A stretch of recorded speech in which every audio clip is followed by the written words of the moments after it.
Just like the street lights lit this town, like a fire in a blaze, gotta burn it down. Can't be afraid to leave this out. We got this far, don't know how. I see danger in us. They know we'll burn down the night. Coming just like the sunrise. You know that we gonna let it rain. Tonight, we gonna let it rain. Tonight, we gonna let it rain. Just like the sunrise, we gonna let it rain.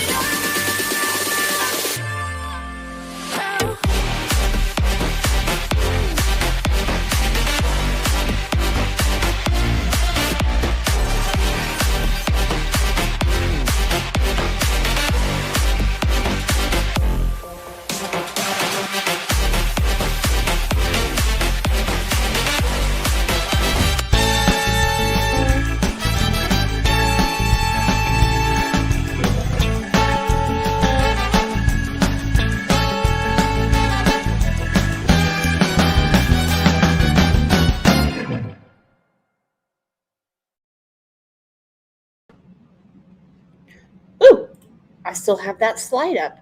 Look at me go. My goodness. Good afternoon, everyone. How are you? Radio God said, oh yeah, it's drama time. Ooh, we're back live and shit. Look at ICU in here. Modding and shit. Modding and shit. My goodness. Thank you for being here. I know this is a tiny little channel. I happen to really enjoy it because I feel like we can just unwind, and it's our little bitty corner of Al Gore's internet and a bunch of people from YouTube that are 10 times smarter than me, and they let us use a little bit, and I mean a minuscule bit. I'm talking a tick on a dog's ass part of their server to talk about some weird things that we see on the internet. We've been talking about Trisha Grifter. Loving that, by the way. We have had a lot of conversations over here. I mean, a lot. It's always been my rule. We're not going to talk about other creators, but over here, Susan has given me permission to do so. So let's go ahead and tell everybody good afternoon, and hey, drop in there. Like, what you have for lunch today? Because I'm hungry.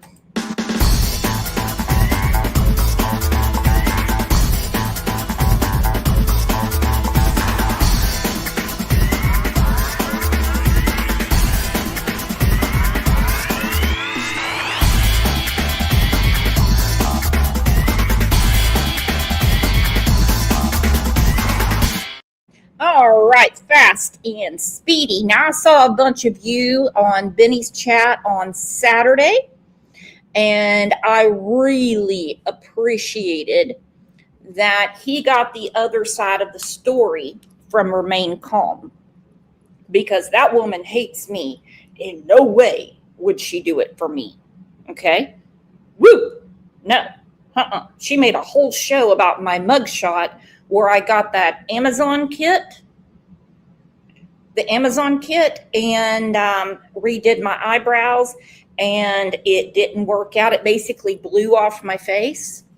Kat said, VF is wrong with Rapper today. He called Chrissy a bitch. He cussed Connie out. He was very rude to Susan. And then he started one of my favorite trends, the whole, I'm out of here. I'm out of here. Then he came into chat this morning, Kat, and started raising hell. I'm not his mama. I am not his mama. But he went off the rails, and that is not cool. No. Because everyone has been nothing but kind to him. And then he has a Discord link from when people were saying that he was upset last week and he left. And so I sent him another link. And so he kept that link and he came back in today raising hell again. So not sure what to do about that situation, but the show is not about him. Dylan will be fine. Dylan, if you can use everyone else's names, we can use yours. And your behavior in Nicolina's chat and the things you said about me and people that have been kind to you, me, I'm the whipping boy. Go ahead and just put me on the back burner and let it boil. But other people that have been very kind to you, you might want to leave them out of it. Now, we've also been very kind to some people in the Summer Wells case. We have. There is a strange group of women that they don't exactly protest all the time about why are the police not doing anything, or it has really nothing to do with Summer's case. They want to hear disgusting things.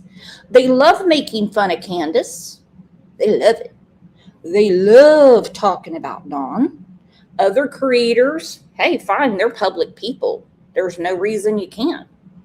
No one's saying you can't. No. They will grab links and come up on people's channel and just start. Okay, we've heard Pam go on and on and on about Lisa Jetton. We've heard Lisa Jetton go on and on about Pam Tate. We've heard Pam Tate go on and on about Remain Calm, Mary. Mama Bear, I mean, she kind of takes the cake because, I mean, her daughter has been very vocal for quite some time about what Jeanette, also known as Mama Bear, what she says. Remember, everything's alleged without proof. Hello, Tennessee Twister. About what Cattle King, also known as Jason Johnston, has done to her. We all believed her and tried to help her. Well, a few scumbags weren't happy about it. That's okay. See, these people are not like us. They love to talk about Candace. What happened to her baby in Arkansas? What happened to her baby in Arkansas? Well, what happened to your babies? Where are your babies, Pam?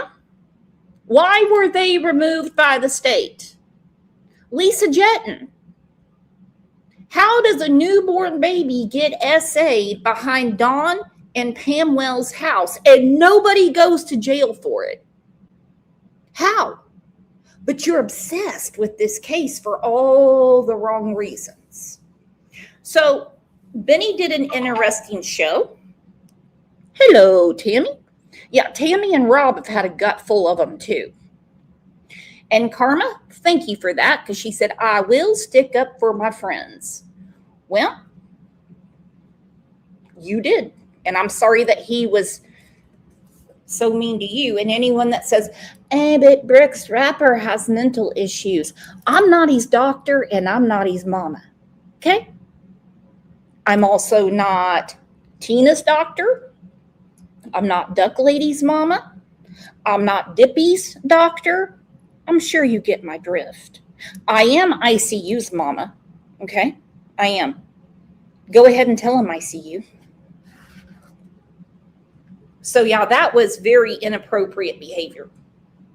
And he'll come in with other, look at me switching gears left and right. He will come in with other names. He will. That's how he does. But let's get to it, because Remain Calm is explaining on Benny's show what's happening across the street. Hell, maybe we should have done a show about Rapper. Damn. Susan said it doesn't excuse his abuse and I won't tolerate it. No. ICU is admitting that I'm her mom, but she said she spanks my ass. Thank you, ICU. That actually has turned a few people on, namely September Angel. So I'm going to drop the link for Tammy and Rob, and let's talk about this. because we know there is a ring of women that are obsessed with sexual abuse. They love to talk about Candace. They point the finger with 4 others pointing back at them. Okay, they do. These women have they have fucked up their families. Okay, they have homelessness, poverty, bad education for their children, CPS, government removals. Their children have been horrifically abused, accusations by their children about unspeakables. And they just instantly say, oh, she's lying. Oh, she's lying. Oh, she's lying. In the comments, I kept seeing on Benny's show, and maybe someone can clear this up for me. I promise someone in here can. That Remain Calm, also known as Mary, has an RSO living with her. That's another thing. These people marry RSOs. They date RSOs. They go, oh, that's in the past. But I'm not going to bring up anything more about the little girl that was attacked in the bathtub. I want to hear Mary's side of the story. But first, let me ask, does anyone know, does Mary really have an RSO living with her? Danny Dane said it. That's my girl right there. They probably are okay with them being RSOs. Some of them, that's their picking order. They know how to get to that list and reach out. Dippy said Bob. So you're saying Bob is the RSO that lives with Remain Calm. I'm going to assume it's a relative of some sort and there's no children around and they don't live around a school. Again, I don't know. Well, let's bring up Tam Tam. She's in the back and we're going to talk about this.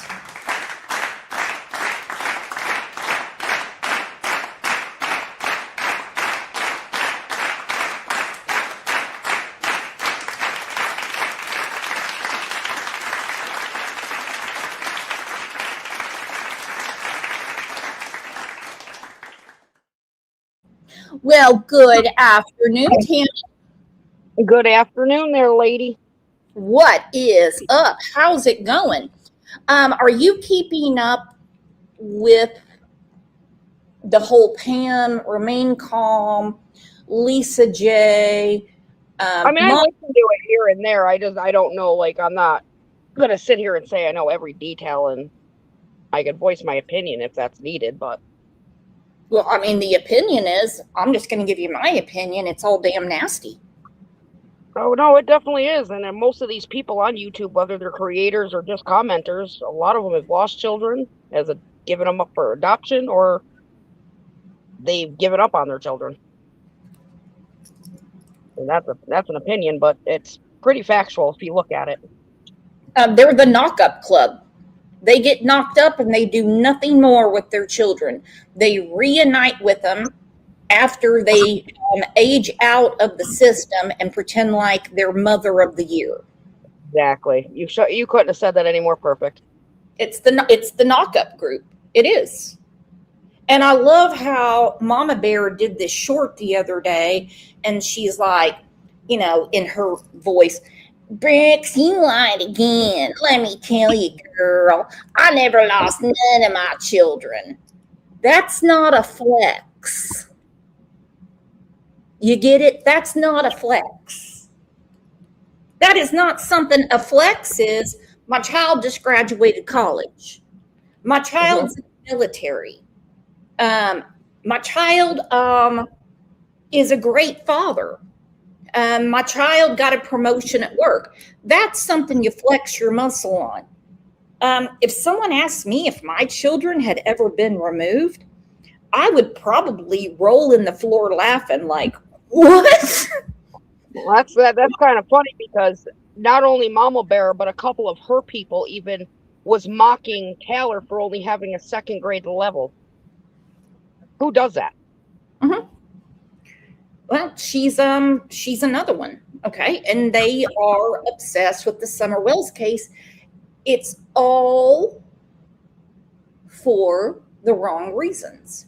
We all know a couple weeks ago, Prayer Garden does protest too much. Had a fit because nobody will share it. I mean, nobody will share any info with her about what the accusations were against Dawn and Candace Wells. Listen, just use your imagination. Just use your imagination. But she wanted to put the paperwork up. That's the reason I called the police, and that's the reason I called NCMEC. You're not lying, because I see it a lot where it comes down to a competition thing, and it's just like, who cares who puts it out? As long as somebody putting something out actually accomplishes something, and either finding what happened to these kids or where they are, if they are still around, who cares? As long as that person that puts it out there accomplishes something. Let Dawn and Candace's sons become productive members of society and leave them alone. Leave it alone. Kat said she never lost her kids, talking about Jeanette, because she's no Mama Bear. She said, does she want a cookie? Yeah. Who's going to send her a cookie bouquet for never having the government take her kids? But these women, they compete with each other. And then they know that they don't have a missing child. They know that. And so then they go hog wild on Can't because they know he's worse. Pam always says that she lost her children, but it wasn't her fault. Well, then you're their mother. They came from your womb. So explain to me how it wasn't your fault, because you weren't afforded the opportunity to raise your children alone. You stayed with the man that abused them. Yeah. I mean, come on. We have Jeanette, whose daughter for, how many years now, Tammy? I feel so bad for that girl. Why do you think I'm fighting as hard as I am about trying to figure this shit out? Because, like I said, I didn't know half of what I know now about that man until Taylor came out with the truth. And Taylor is speaking the truth. I don't give a shit what anybody say, because, like I said, she knows intimate details. And I don't care that they're trying to get Taylor against me, having Taylor say this, Taylor say that. At the end of the day, I know the conversations I had with Taylor, and they're staying with me until it goes into the paperwork that I am creating. First of all. Second of all, by researching the way I've been researching people, I'm not just making this shit up. I actually have court documents of Jason Johnston, and all I do is put it into the AI to where AI prints out and explains to me what that paperwork is. And he is part of the Jessica Lunsford Act. He harmed a child years and years and years ago before Jessica Lunsford even came out. And then he's grandfathered into it when it came out in 2005. Okay. And people want to be blinded by all this shit. And then this is why these kids are getting hurt over and over again, because people want to be blinded. I'm not buying it, said Brooks respectfully. The boys are no longer Dawn and Candace's children. 100%. I'm not buying it. 100%. Let's give her a round of applause. And you can expose these people all you want. You can have a channel dedicated just to their nastiness. And they're like a freaking German roach. They'll keep coming back. It is, because our children are supposed to be our future. And you got these people that are having kids that can't even take care of them, nonetheless fight for them. They're the knock-up club. It's ridiculous. They get knocked up. They don't take care of their kids. They live in sheds behind Dawn and Pam Wells. And then they go to churches to eat for free. They do all these things. I mean, I get some people do get in the dumps, and a lot of times you have to teach your children, even in bad moments, that you have to survive through it, but be positive about it. Where I've noticed a lot of people, it's like their kids are living for their parents instead of their parents living for their children, and I don't like that. Say that again. I said that it's sad that it's supposed to be not about the children watching over the parents. It's supposed to be parents watching over their children. And all I see through YouTube parenting is the kids taking care of their parents. And that's exactly what's right. And what scares some of these people the most, because I've seen some of their screenshots, they're more scared of losing their government benefits than their children. And then when their children are in a safe household, they get mad about the money that the government is paying another family to raise them. All right, so let's look at what Remain Calm had to say about her. That's shocking about Remain Calm, I'm not going to lie. What is that, hun? That's shocking that about RC, if that's true, about something to do with a registered sex offender. Well, I mean, I just saw it in Benny's chat. I can't confirm it. I have no idea. I hope it's not true, because there's other kids in that neighborhood, and these people don't change. Background. Let's go ahead and bring her up. This is Remain Calm. Hey, Good Benny. afternoon, lovely. How you doing? I am good. How are you? You okay? I am Pretty good, absolutely pretty good. fine. How's your weekend treating you? Actually, really good. Been busy. Good. Good. Thank you, Crybaby. Let's go. So I guess if you want to jump right into it. Where you want me to start? Okay, before she starts, please remember that Pam has said several times she didn't even know that Mary, as in Remain Calm, was her neighbor. Turns out they go way back. And she'll tell you why she quit having coffee with her. We'll go into the convenience store to get pop. Okay? Now, I have not, and if Pam wants to come up and refute this, she can. This circle jerk of these people that have all congregated through Prayer Garden of America. Yes, they have. The one that wants to see all the dirty details about the Wells boys, and don't tell me she didn't have a fit about that. If I get one more message going, she just wants to expose it to save other children. And I'm like, what? It doesn't work that way. I know a lot of people are having issues with the Carmelo Anthony trial right now, and they don't know why it's not being streamed, because there's minor children testifying that saw their friend get murdered at the track meet, and we'll be talking about that tomorrow. Pam's listening. Trust me, Pam's listening. There's 71 people listening, some in the bushes, and I would say we have like 20 or 30 commenting. Oh yeah, Pam's here. I don't know if you've ever heard me use the term of Tarantino, kind of where he jumps from the back to the lip. We won't Tarantino this time. I want everyone to certainly get a true north and south of the situation, because how I reached out to you initially was to I don't know if you've been watching anything we've been doing over here. A lot of people don't. Some people do.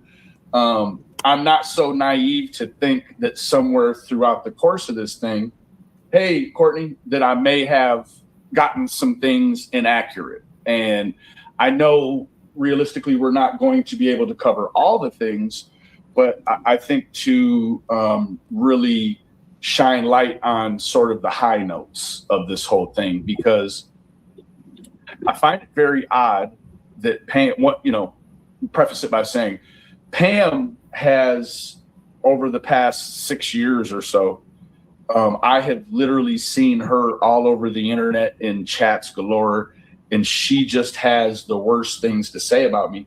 And I'm going to say that I don't know why. However, everyone's opinion of someone else is really not our business, right? So I understand that she's a very cantankerous person, and in that if you're not one of these weirdos she prefers to hang around with, then she's just, got a mouthful to say about you. So let's start at the beginning. How long have you lived across the street from Pam? I believe like 12, 13 years now, something like that. And at what time was it announced to you that she lived there? I already knew she lived there because my daughter actually lived in this house that I live in before I did. And my daughter knew of her because she lived across the street.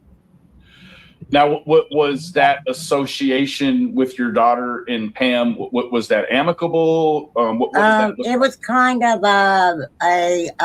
from what I remember of it, she would get things off of like Facebook Marketplace and then I guess resell them because she was selling my daughter like bags of clothes and stuff for my granddaughter, stuff like that. Okay. It wasn't a hang out, you're my buddy type of situation at all. Gotcha. So if you can remember, if not, I get it. We're all getting older and my memory is certainly not what it was.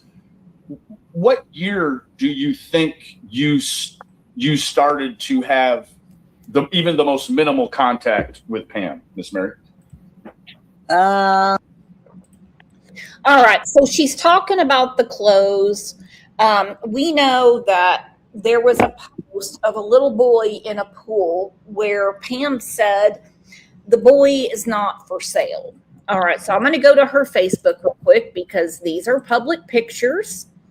So these are the clothes I believe Mary is talking about. She has a ton of Facebook Marketplace stuff. All right, so this is from 2016, and she's selling clothes.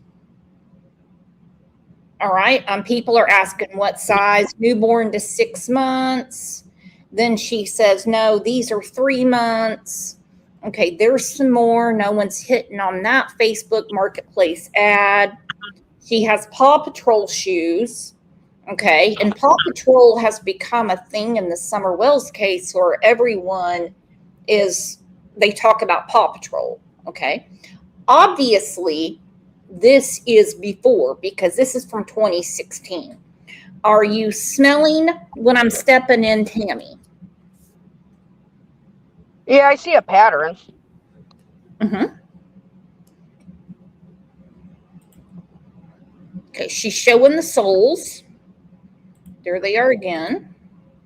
All right, then there's, that says Joe's clothes. Actually, that's her son's clothes. And there's two, those trash bags have a lot of nicotine stains on them. Do you guys see that? Those are white. The color of them. I know there was a phase at a certain year where they were kind of that color. Oh no, Hefty does not make yellow. Those are nicotine brown. No. They come in white and black. Now, I mean, if you want to get something all scented and pink or something, if you want to spend the money, that's one thing. No, I got you though. Okay, there's more clothes that she's selling. Now, why would a woman that lost her children have all of these children's clothing? Yeah, that is a question. Not gonna lie. Well, it's a big question. I mean, I know that my son and daughter-in-law, they donated a bunch of my granddaughter's clothes to their church. That makes sense. Okay, because that's their stuff. Where is she getting all these clothes? If the rumor turns out to be true that she was hanging around to places that give out children's clothing and then selling them on Marketplace, that isn't going to shock me. I mean, I know some people will take things, get them at a low price, and resell them to make an extra dollar on what they buy for stuff, and that's even including people with animal stuff. Oh, that's okay. Hey, fine by me. I mean, I assume that people are decent enough to realize that if these clothes are there at a discounted price, they're for those children and to help the families that need them. You don't put them on Facebook Marketplace and sell them for a higher price. That's scumbag behavior. Well, that's even like if I get like extra dog food or extra cat food, there's customers that I have. Like this one customer I deliver groceries to, on the other side of her house is another house. And there's a lot of stray cats that the woman has, and she'll feed them. I'll go and donate cat food to her. If I get extra cat food, I'll just donate. I don't ask for $1. I just give it to them. I don't know, because we don't know her personally to where until she says why. I don't know. I mean, does it look a little strange? Yes.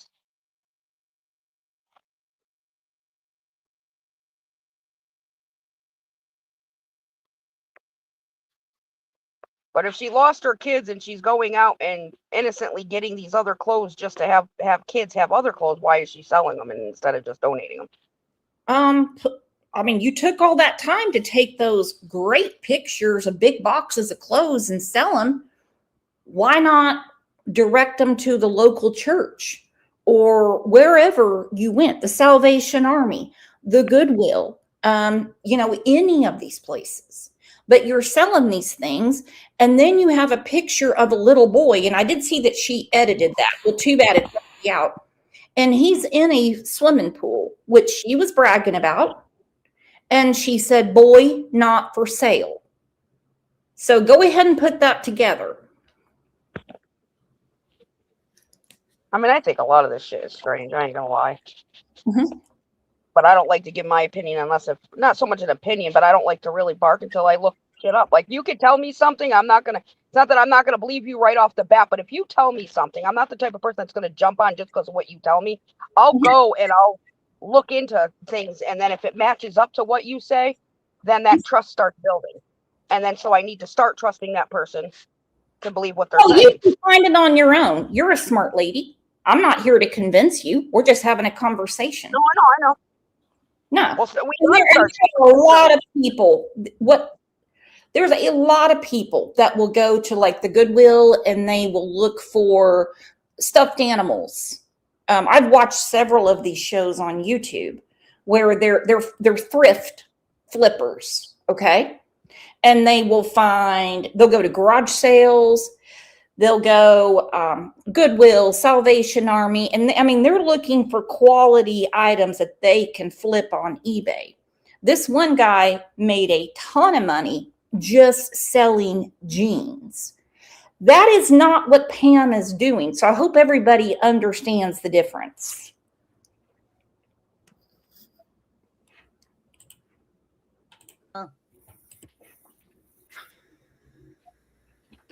Probably. Well, it was when I started living here. I already knew who she was because of my daughter and her living across the street. Okay. So, if the situation was a few individuals getting together, walking down to the gas station, getting a soda, hanging out, she was into the Delphi case. Where I have to be careful is I've always tried not to say something that can be used in a court of law against me. So Absolutely. I always tread very lightly on what I talk about, but so if I say something, it's because it's the truth. That's it. And that's, telling the truth cannot be held against you in a court of law. Now, I did watch your live about the Facebook post with the boy in the pool. So I knew nothing about that stuff at all. The only look, I mean, I feel like. Go ahead. I'm sorry. I didn't mean to interrupt. Well, the thing about it is, there's been a lot of weird things. And I say people get there when they get there. And there's people starting to get there now. Even though everybody moves at different rates towards. Yeah, I think we're all starting to get it, considering there is this group of women that cause havoc and pull people into their spider web. They love to talk about Summer Wells. They love to use people because they don't have the nerve to use their own platform. They won't do it. They use other people. I got pulled into it. I was doing a show about Andrew Hilt, just a silly show, Slow News Day. And I was attacked left and right during the show on my cell phone by a couple people that will remain nameless.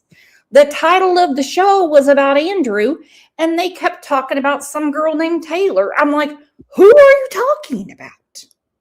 Can you at least wait for me to finish this show so then I can address it?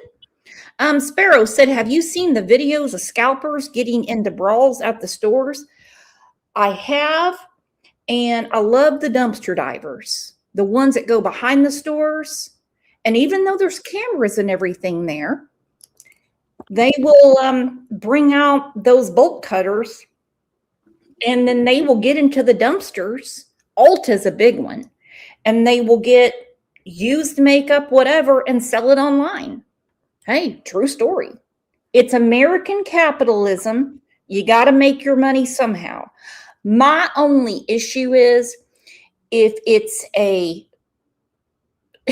there to help families and it's supposed to be free, don't go picking it up and selling it on Facebook Marketplace.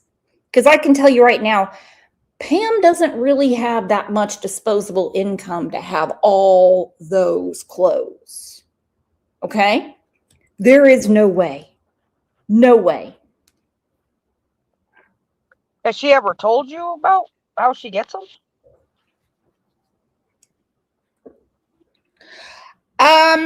Yeah, and that's the reason I'm talking about it, but I didn't realize she was selling them on Facebook Marketplace. I know for her man, she's always buying things for him on Facebook Marketplace, and they're things for a child. Like she got him a Yoda. Yeah. A baby Yoda doll. She does that stuff all the time, and I don't know who helps her because she says she doesn't drive. To finish right, exactly. So anyhow, she started not liking me. If I don't want to be friends with somebody, I'm a grown adult. I don't have to be friends with somebody. When she found out that I, was covering Summer Wells' case or whatever, she didn't like that very much. So not only had I gotten restraining orders against her and actually went to court, she keeps on poking the bear.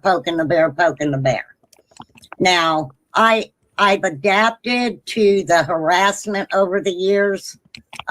When it got bad is when she verbally attacked my granddaughter, basically. And I said, no, you're not going to do that.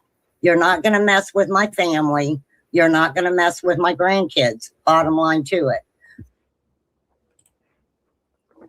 Okay, and these protective orders are public record in Indiana. You can look up Pamela Tate, you can look up Mary Lister, and you can see that 2 were granted because Pam didn't show up.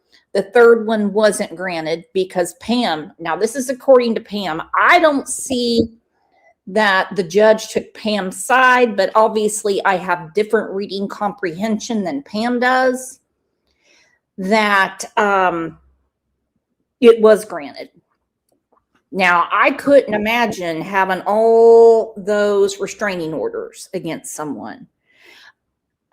If someone just tells me to fuck the fuck off and never talk to me again, I'm good. Back in the day, they used to give restraining orders out like candy. I mean, now it's kind of harder to get them, but Yeah. back in the day, they help and they would give you one. All right. Kat said, let's put it simply for the people at the back. If it was a childless man buying and selling kids' clothes, how you feel? There's allegations against her to get kids' clothes. You're looking for access to kids. Thank you. Thank you for putting it simply. Okay? Putting it simply. Where are you, Pam? Where are you, Pam? Why, in that restraining order, were you attacking Mary's granddaughter? Why? This is a government record. Signed, sealed, delivered by the state of Indiana. Why were you bothering anyone's children? So, it kind of died down there a little bit. What upset me was that she was taking things that happened and she was adding children in the mix. Okay. I talked about a white van. Let's just get it out there. This is the truth. At some point in time, there was a individual parked on my street that had a Tennessee license plate. Okay. And don't know who it was, didn't stalk it out or take pictures or anything like that. And there was also an incident with a white van. Okay. And the only reason I knew about the white van is because I heard it coming around the corner. It was moving very quickly. But anywho, I seen Prayer Garden posted something on her Facebook that said that I had said that the white van there was a little girl or something to do with a little girl. And let me tell you why that upset me is because don't take something and add a child to the mix when there wasn't a child added to the mix to start with. So I felt that she did say that to Prayer Garden, because why would Prayer Garden add that in there? So I don't know. That upset me. Okay. Okay. I'm like, why are you adding children to these circumstances? Okay. This is a big freaking deal. Okay. Pam has talked about the white van, the white van, the white van, the white van. She also has made allegations that Remain Calm is actually Prayer Garden that uses a voice changer. I am not buying that for a minute. That would be crazy. It wouldn't be the craziest thing. Pam has also admitted that she's been part of PG's panel, that she has helped her with some different things that PG has put out. Now, nobody knows who Prayer Garden is, hence why I don't understand why people support her. You don't know what you're supporting. You don't know who the person is. Everyone knows who I am. Okay? I mean, what is my name? Go ahead. You got me your mugshot, so yeah, I do know you. Yeah. I'm kidding. No, I mean, people have my phone number. Ann just sending me a birthday gift. She knows where I live. Kat knows where I live. Susan knows where I live. Nobody knows who this enigma is that's obsessed with essay paperwork and Dawn Wells.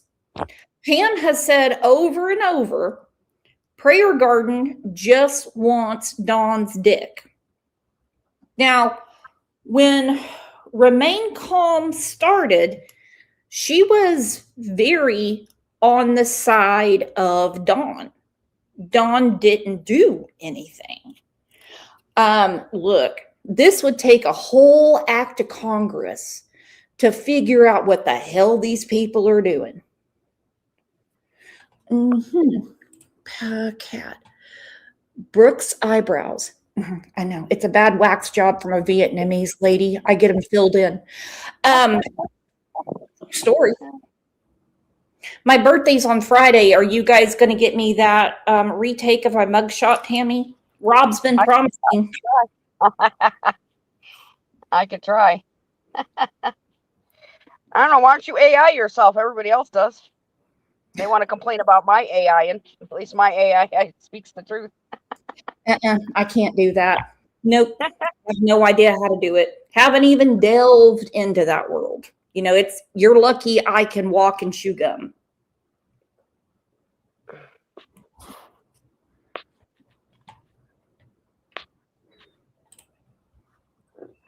And Kat said, but so was PG. She was screaming in the chat. This is years ago, back in July of 2021.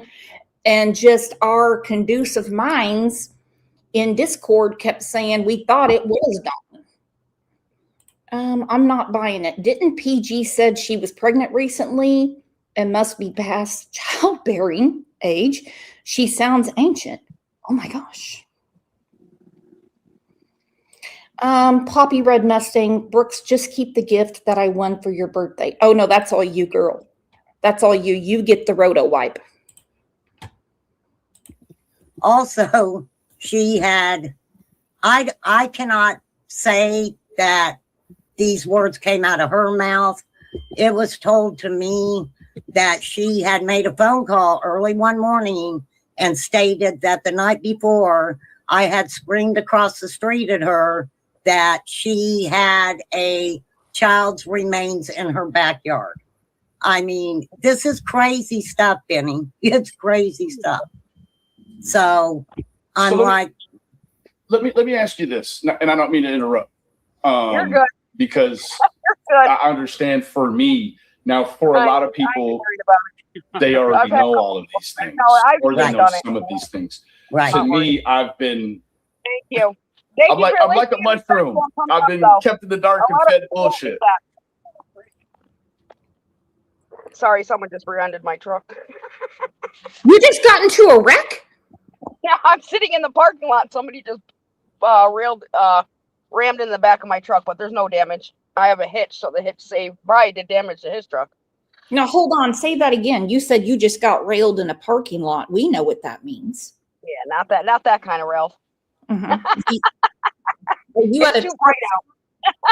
are you in a truck stop? Because that's what Trisha Jenkins said one time. Yeah, I hope people run with that.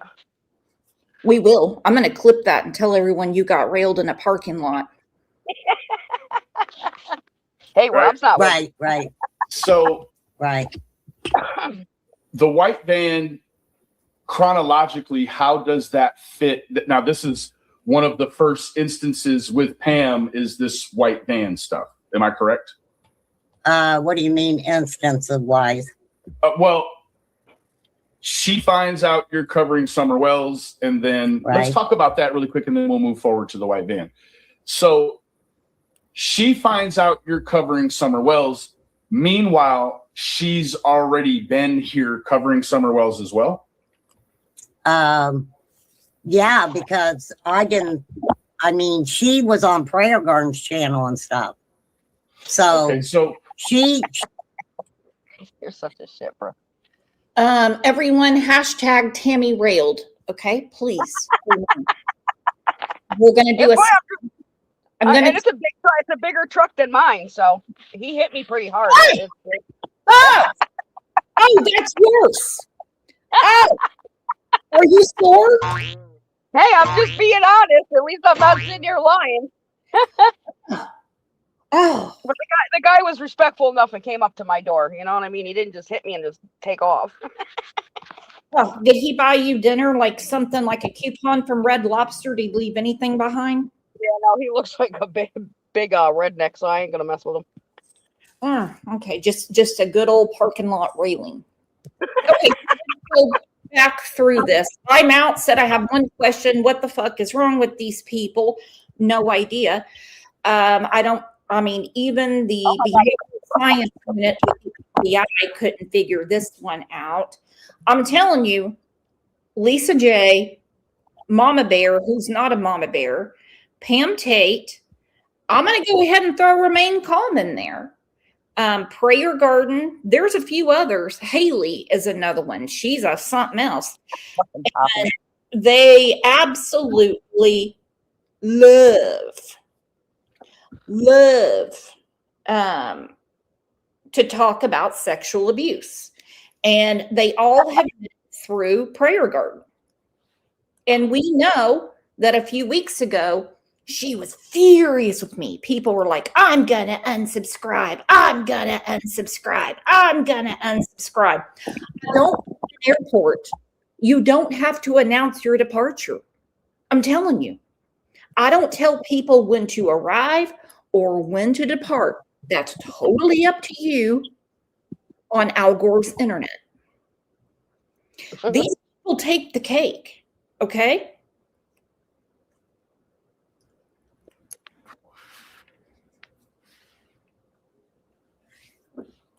So I know Pam at first said that the restraining orders, that wasn't true. I can find them. I can put them up. However, it's going to give dates, times, and sequences that aren't cool. I would rather remain calm, do it, because it's her life. Okay? Well, if one is getting called out and being called a liar and they're speaking the truth, then they should show the truth. I really don't say anyone's a liar. I just laugh and go, okay, that's a good one. All right, bye. When things are that ridiculous from people that don't know you, have never had lunch with you, have never been to your house, and they make up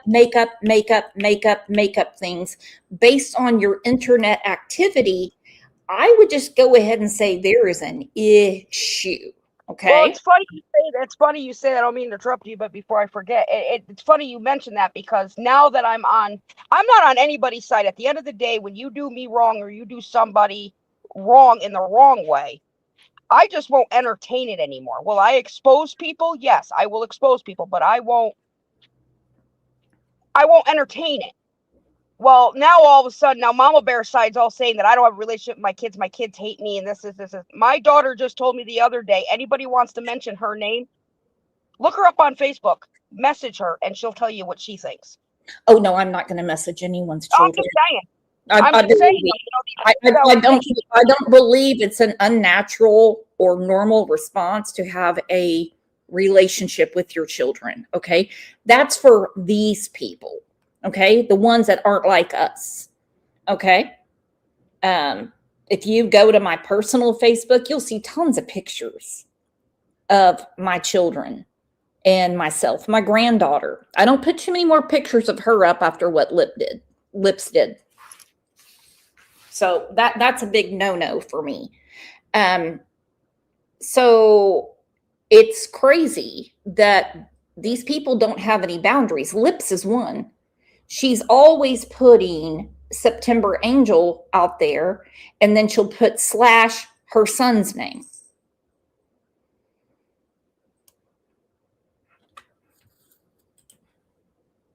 She was already out there,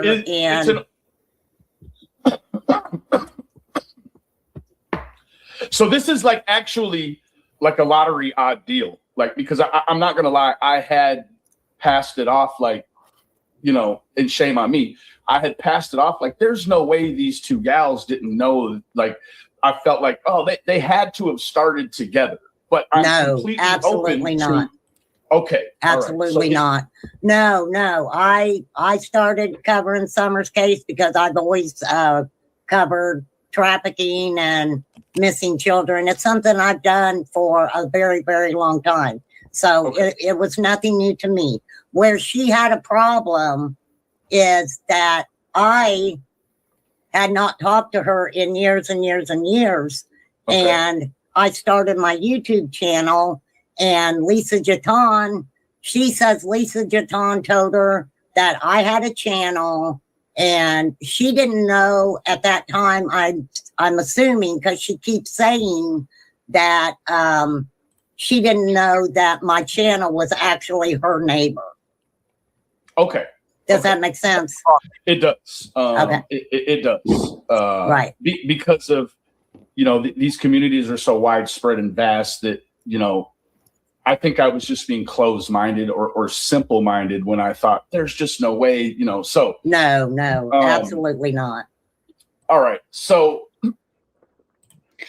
Tennessee Twister said, when will people look past the craziness? We do on the morning show. The afternoon show is kind of a deep breath and let us just vent about the craziness. And if it's not for you, I get it. I totally get it. I don't want anyone to be anywhere where they're not comfortable. And like Just Me said, they walk amongst us. Oh, they do. I'm starting to find that out now. And especially when they have an Obama phone and they can reach out to anybody on the internet and pull them into their web. And I've noticed these women, okay? Prayer Garden, Pam, RC, Lisa Jetton, Mama Bear. It's always a competition to who's going to believe me first. And they'll suck you in. Oh yeah, just like Mama Bear did a short bragging about how she communicates with Don and Candace and who else has been doing that. You're not even doing that and shit and stuff like that. I'm like, really?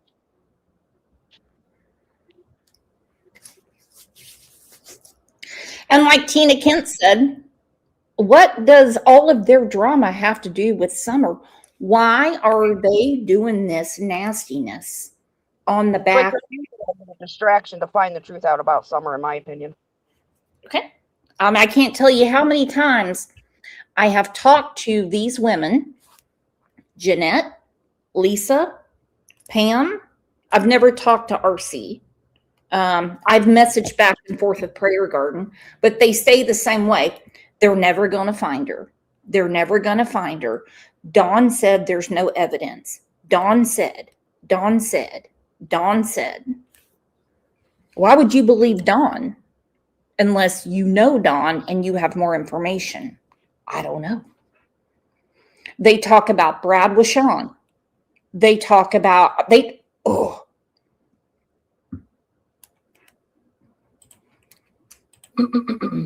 Plus, I had previous restraining orders on her.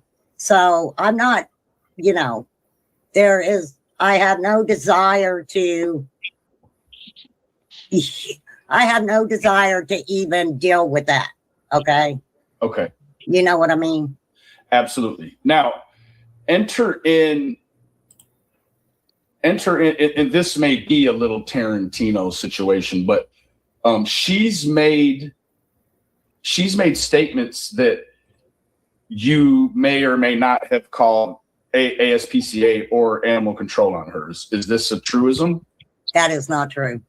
Okay, because Pam said that she's had the SPCA, and this is what's going to get you, Tammy, because I know what a animal lover you are. Pam has made it clear that Mary has been doing this. Remain Calm has a different version of the story, and Pam's the one that kept telling me to call the precinct in Indiana to find out who's been making all the calls. Well, I'm going to go ahead and say she obviously made a lot of calls, and that's the reason she was told to get a restraining order. Yeah, but usually they can't tell you if it's anonymous. Yeah. I mean, you can assume because there's so many calls, but yeah, like she's gonna call and be like, has Mary been calling the police on Pam? They're gonna go, and are you a lawyer? Okay, then no.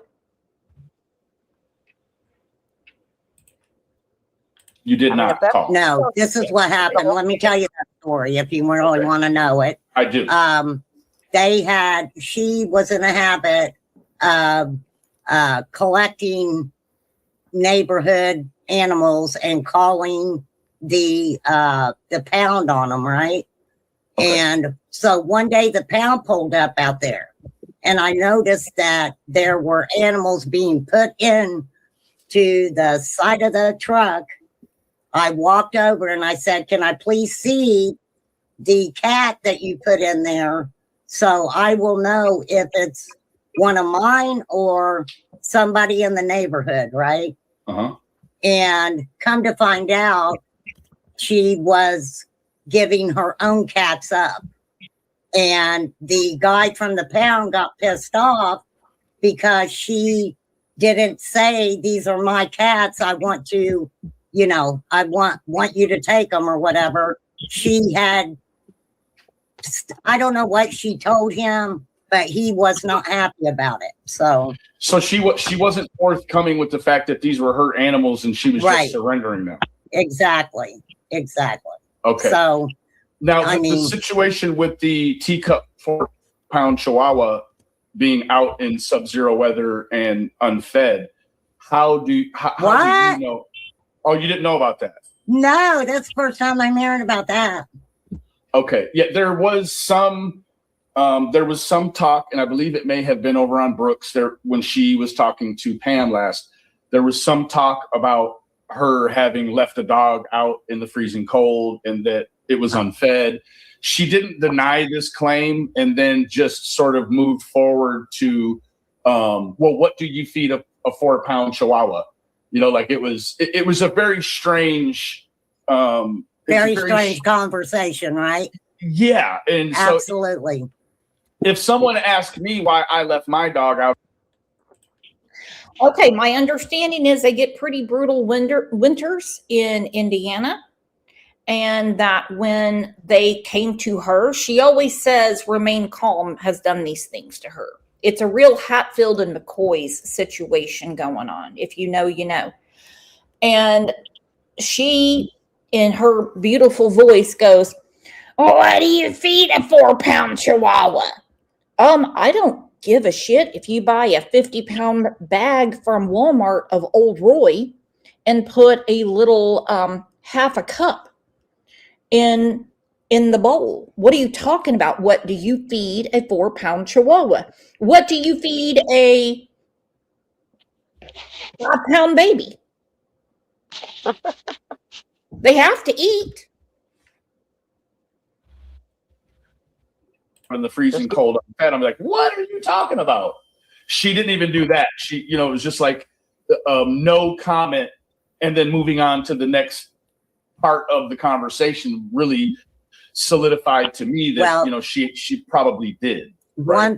One thing I can say, I've never called animal control on her, nor have I called them on anybody else. So that's what I'm saying. These stories, she tells these stories, and then when someone confronts her about it, it's always, oh, remain calm, must have told him that, right? And I'm like, I don't even know half of what the girl's talking about. Not at all. Has she ever used the seizure business against you? Yes, absolutely. Okay. Yes.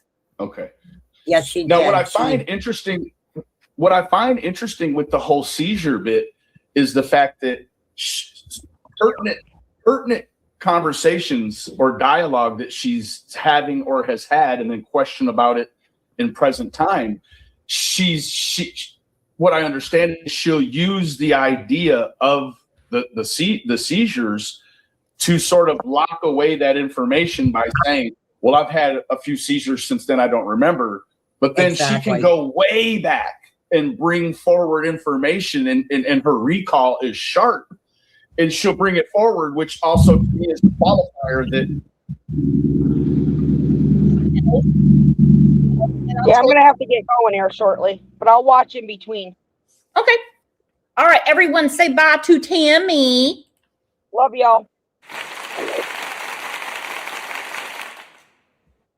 I am not going to say anything about someone that has epilepsy, has seizures. To me, that would be horrible. Horrible, horrible, horrible, horrible. However, she will pick and choose what she remembers. And if she doesn't want to talk about something, or she doesn't want to answer for something she said, she'll say I had a seizure. Okay. And she will call at some of the strangest times of night. All right. She was calling me at like 1:13 in the morning. And I just happened to be up going pee pee. And I'm like, the hell does Pam want at 1:13 in the morning? And I just hit decline, because it went on for a while and I went back to sleep. I got up to harass Susan because I harass her every morning. And then I did get a hold of Pam and asked her if she was okay, because no one's going to call me for emergency help. And yeah, that's not going to work.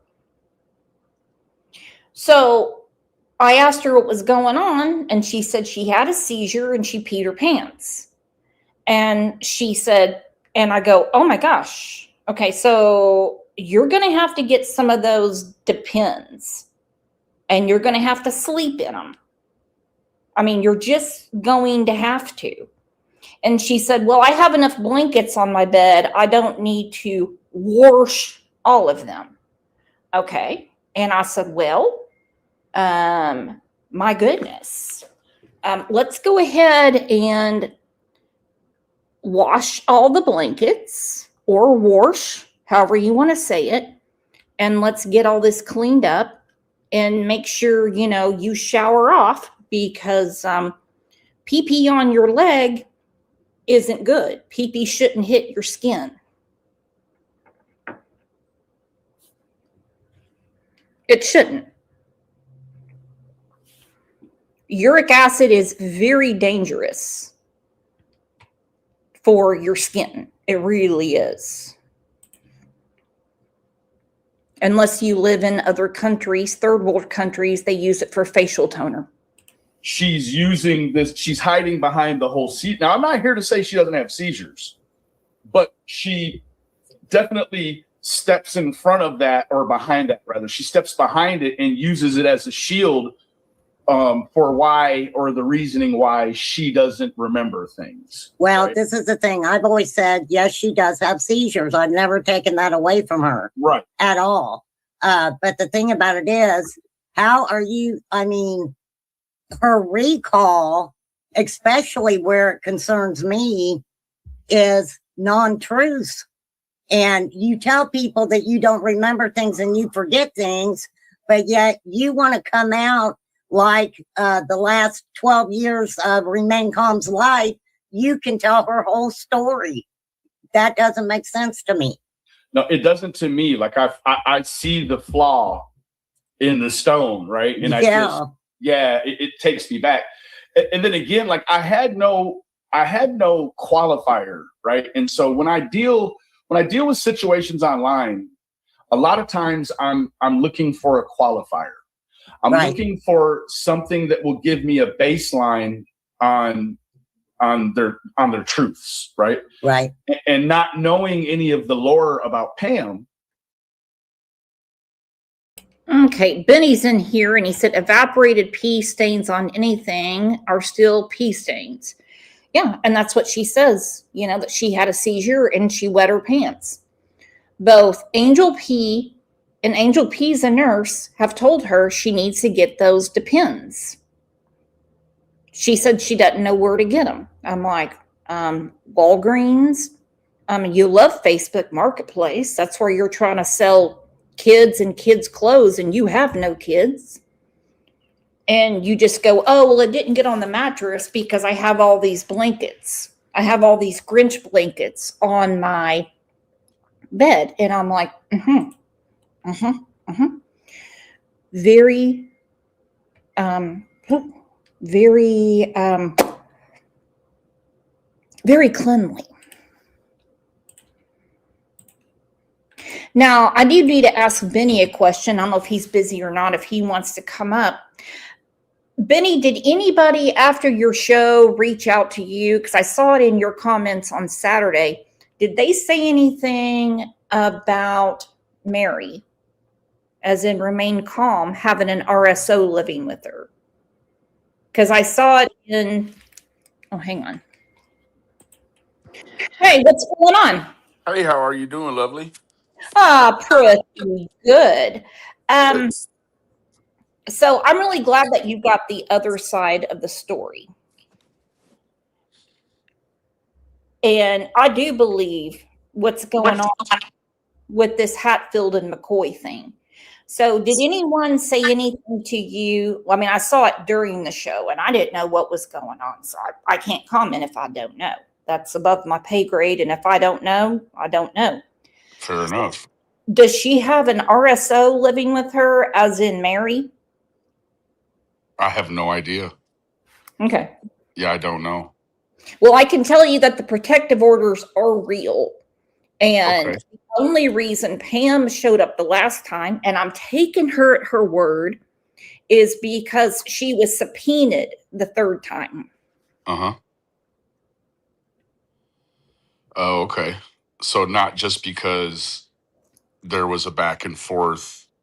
Yeah, I'm not really, I'm not familiar with Indiana or that county. I think so much of it, you just kind of ask a question and you let the dog run and, let them talk. And I think that there was enough that Remain Calm told me that sort of in my mind made more sense than what I've ever heard Pam say. There again, no shade on Pam or Mary.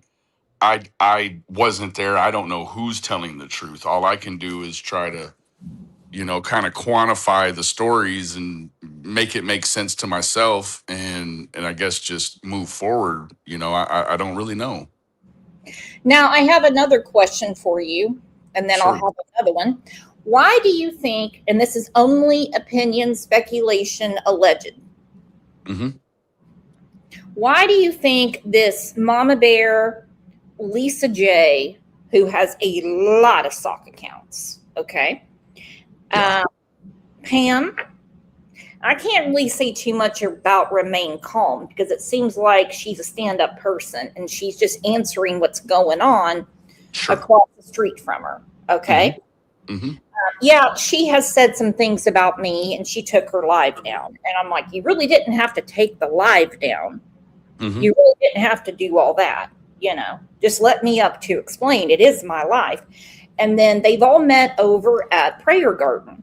Now, Pam told me something very interesting when all this blew up. She's saying Remain Calm is Prayer Garden. And I'm like, this makes no sense. And she said she has a voice changer on her phone. It's an app. I being a little bit techie, and I do want to correct. I made a mistake, and somebody emailed me, and I was like, "Yeah, no, I know that to be a fact." What you're saying, I made a mistake by saying that the recording that Prayer Garden put out a month ago or 6 weeks ago, that was, where both voices sounded, they were pitched down, and then I unpitched them, and all you had to do was repitch it until Prayer Garden sound like Prayer Garden, and then the other person just is what it is, right? Because it's just pitched one time instead of pitching two voices at two different amounts. They just take the whole conversation, pitched it down. So I said that it was Pam, and what I meant to say was that it was West Virginia, in my opinion. So I did make a mistake there, and appointed that situation to being Pam. Now, I that doesn't take away from the fact that I know Pam has been involved in a whole lot of buffoonery with PG. But I just this was sort of this corner of YouTube that I never really delved into, and here we are all this time later, and so a portion of me feels like I'm doing a disservice, but then a portion of me feels like, well, it's important to draw the parallels between these people and the groups that they associate with, because that doesn't change, right? The groups that talk hypersexualized about children, these people, it's not a trend that gets better. It's like alcoholism, it only gets worse. So these groups of people are only ramping up what they talk about, and in the graphic nature in which they talk about it. And to me, I used the word fascinating, but prefaced it by saying that fascinating only it doesn't apply a positive or a negative connotation to it. Only that it is fascinating to watch these people all scurry around and go from group to group, and it's like Pam is this interchangeable component. You can see Andrew and PG, for instance, don't get along. But you can understand that PG and Pam are both hypersexualized subsets of a community. But you can see how Pam is able to freely move between the two of them because she is that same way. She's also hypersexualized, here to talk about children in very compromising, hypersexualized situations that we've not ever been told we should think that way. These people just think this way right off the bat, right? So I find it very odd. And I can tell you this, that no one's heard from Andrew in quite a while that I know of. I did receive an email, and it was interesting because the claim or allegation was that that Pam had been helping someone pay their rent or pay bills that's in this community. And you may or may not know who I'm referring to, but I just find all the moving around really strange, right? Like we can speak out about something over here, but then over here we may be taking money from someone who is the chief offender. I just find it all very strange, and it is fascinating. It's fascinating to watch these people. They think they're convincing the rest of the world. They're only trying to convince themselves, if that makes sense. Makes perfect sense. And they, it could have been you, it could have been someone else that said that these people leech on and they use people to convince the world that their past is not that bad. Well, their past is that bad. You know why? Because the government took their children. Or you have a boyfriend that lives with you, and you've got your daughter going all over the internet talking to anybody that will listen, saying that she was abused by your boyfriend. That boyfriend would not be with me. Right. And she also, when you confronted her about the scenario in which she lost her children, she made a very poignant, she made a very poignant what she wants to project as a fact, and that's that those children were not taken because of her or because of a man. So then you got to try to shuffle the pieces around and say, okay, so the government just stepped in and took your children. It's not for any fault of your own or any fault of a man you had in your life. That would be kidnapping. I mean, right? That would be kidnapping. Out of nowhere. I mean, like Lisa J, she's lost 6. She had a newborn baby that was taken from behind Dawn and Pam Wells' shed. We did a whole show about it. And I said, for what? She said, SA. And I'm like, what? So I think outside of a lot of, outside of probably SA or extreme abuse, and maybe if you just separate the whole idea of people getting their children taken away, we all have past, we all have histories. And I think that things can happen in life and that you can reform yourself. You can recalibrate yourself. But again, you make a strong point that there's certain things that happen in pasts that are just overwhelmingly inappropriate to everyone. Now, there's other things that people may have a threshold for. Aggie's threshold may be lower or higher than, say, Angel's, right? Of what you'll tolerate, right? But then there's some things that are just downright despicable all across the board, right? So it does offer a very strange dynamic and complexity when you have someone like PG, for instance, who sits around as this martyrer for children. Like she doesn't tell us who she is because her life is in danger for all the things she talks about online. So she's a martyrer for children. That makes you a martyrer, right? You continue to do something even though there's a threat to your own safety or someone that dies behind a cause. So she's a martyr for children. Meanwhile, she has so very much contact and has some loose leaf friendship at varying levels throughout time that she's had with Pam Tate, who has lost 2 children and won't explain why.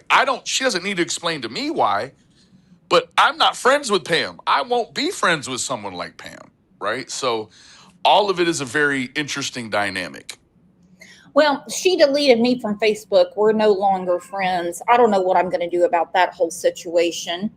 I can DoorDash you some tissue if you want. Yeah, I'm going to need that. I mean, my heart's beating out of my chest. Yeah, well, we probably need to get you to a doctor. I know. I'm going to have to go to urgent care and probably get some Ativan or whatever people chew on nowadays. I don't know. And Yeah, you just chew on a couple Benadryl maybe or something. Yeah. Yeah, there you go. It's basically the same thing. Okay. Yeah. Aggie said Pam has been helping Andrew pay his rent. He calls it rent, but it's actually for cigarettes. Well, and he makes the claim that I'll just say, I don't know if it's true or not. He says that Pam has helped Tammy and Boober with their bills. I don't know if if she has or she hasn't. I can't say that I haven't seen Pam over there with them. I have seen that. And I didn't catch, I came in right at when Tammy was leaving. So I don't know what all was talked about. Maybe Tammy is being completely outspoken about being bamboozled, being around Pam and maybe not knowing what Pam is or who she, what she was, or better who she is. Maybe it's all being brought to the light for them, and now they understand who she is, and that maybe she's not allowed over there by them. But as I've come to understand with very little research, I am not a researcher. With very little research, been able to, I've been able to find all kinds of things about Pam. This is not a new scenario. These things are all over the internet, and they've been kicked back and forth many times. It's just that I'm the one that goes to the prom, and I'm there late, and the band is already putting up their equipment. Okay, I am the last one to get a piece of wedding cake, even my own weddings. I'm the last one to the punch bowl. Okay, right. I mean, that's it. Right. And so, these people come into my chat, and I say these people as in the people I'm talking about. I don't mean preschool granny. I don't mean ICU. Yeah. I don't mean you. I don't mean Susan. I just don't pay attention to it when they try to bring in other things. What got me drawn in is when I was attacked by certain people because I was talking about Andrew's skinny ass. And then they kept saying, well, what about Mama Bear? What about Taylor? I hate what about conversations. Or if you get involved in one, someone saying, and I'm not taking up for Mama Bear, but what about Jeanette or what about Taylor? Well, what about Pam Tate? I was like trying to get through a show and Pam's in there. Here comes Lisa. Here comes Mama Bear. Here comes all, and I'm like, what is this to me? Yeah, I mean, I don't. Again, I think that I have some people that support my channel, who I have sometimes I have a correspondence with them outside of YouTube. So I'm not here to say that I know every single person that comes into my live stream. I do not.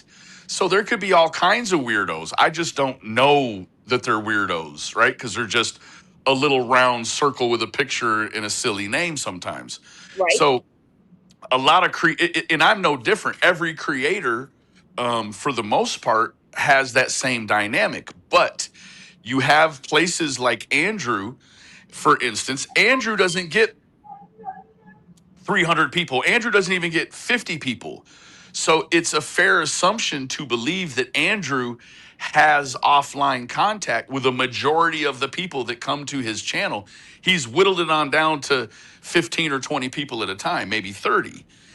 I feel fairly confident in saying he knows all those people, and he knows all about them, and he knows what they've done or what they could do. And, I wouldn't even so much as, I would take an email from Pam. That's about all I'd take. I don't want Pam's money. She's a weirdo. So just because I may need money at any time in my life, Pam is not a suitable contributor or a suitable loan officer or banker. Like, I don't need nothing from Pam. And Well, I mean, she was one of the people that was after me to get Taylor help. And when I saw that Taylor was putting on the brakes and people were offering to help her pay for this attorney, whoever thinks an attorney works for free, if I hear the word pro bono one time. That's so dumb. Those are the people that have never actually tried to obtain pro bono services. I have tried, and it just didn't happen. Yeah. Like you have to be a shining example of what's wrong with the court system to actually get a full blown decent attorney that is that is by law ordered to give up so much time pro bono. That's not, you can't just think you're going to call one and find one right that day. Most people never find one, right? So $2,500 to the Palmer Law Firm. I still love how Lisa K. Ruitz, with all her research, had the entire wrong law firm up. Okay, so if Pam has that type of money, why didn't she contribute? Why didn't the people that were screaming at me throw in a tenner? I think that she was screaming at you to do it just as leverage or manipulation, right? Or maybe to make herself feel better to her or look better publicly to other people. Mm-hmm. But she would prefer to give her money to people like Andrew. Now, let me step back and say, I should have prefaced it. I'm not saying that Pam gave money to Boober and Tammy. I don't know that. That's just what I was told. That's their business, but Andrew's... That's their business. I don't care. Mm-hmm. But I know that she's given and giving money to Andrew. And, I mean, come on, man. Yeah, cigarette is what I call it, because he keeps saying that he has rent due. And I guess she's believing him. But $10 doesn't pay the rent. And also $10 doesn't pay for a pack of cigarettes in New York. Yeah, I don't know. Like I actually, I am subscribed to Andrew, and I occasionally will, if I'm just sitting down and he happens to be live right when I sit down, I'm like, I'll look at something. I'll go in there and listen. And it's the same thing every time, and it's the same thing it's always been. It's hypersexualized talk. It's hypersexualized talk in front of his kids. And it's like, I could never be actual fleshy real life friends with Andrew. Like I would be, I would be slapping him around all the time. Like, bro, why are you talking about oral sex in front of your daughters? Or why are you, he is completely inappropriate. And I used to think it was about shock value. Like he was like, entering the realm of a shock jock that will say the most, disgraceful things, but it's to get people, to come listen. No, that's just who he is. Like he completely reminds me of someone that would, have relations with his wife in the room with the door open and kids are wandering around. Like that's what he projects. He projects that. So they were at the hotel in Amsterdam before they all got thrown out for dyeing kids' hair in the bathtub and not clean it up. And Rob, not Tammy's husband, mm-hmm. but Rob as in Duke. Okay. He was there and he took up one bed. Andrew sleeps on the floor and the girls sleep in the bed. And he kept telling her, no overnight stays. But all he was concerned about was his hard drive and his cigarettes and Mountain Dew. That'll let you know what's important to him, right? Like, I guess it would be, you'd be fairly safe. You'd be leaning on the side of safety to say, with all that we can see and that we know of Andrew, for him to be so protective over a hard drive, I don't think I need to probably even throw out ideas about what could be on that hard drive. It's a smorgasbord. I mean, I remember and someone alerted me to a comment that Andrew had made a long time ago about Summer Wells. He had made a comment that she wouldn't be a suitable victim for trafficking because she was skinny. Yeah. And then when he was asked why or how do you know that, he said that he had been on sites that promote trafficking and understood what their parameters were. And I'm like, what?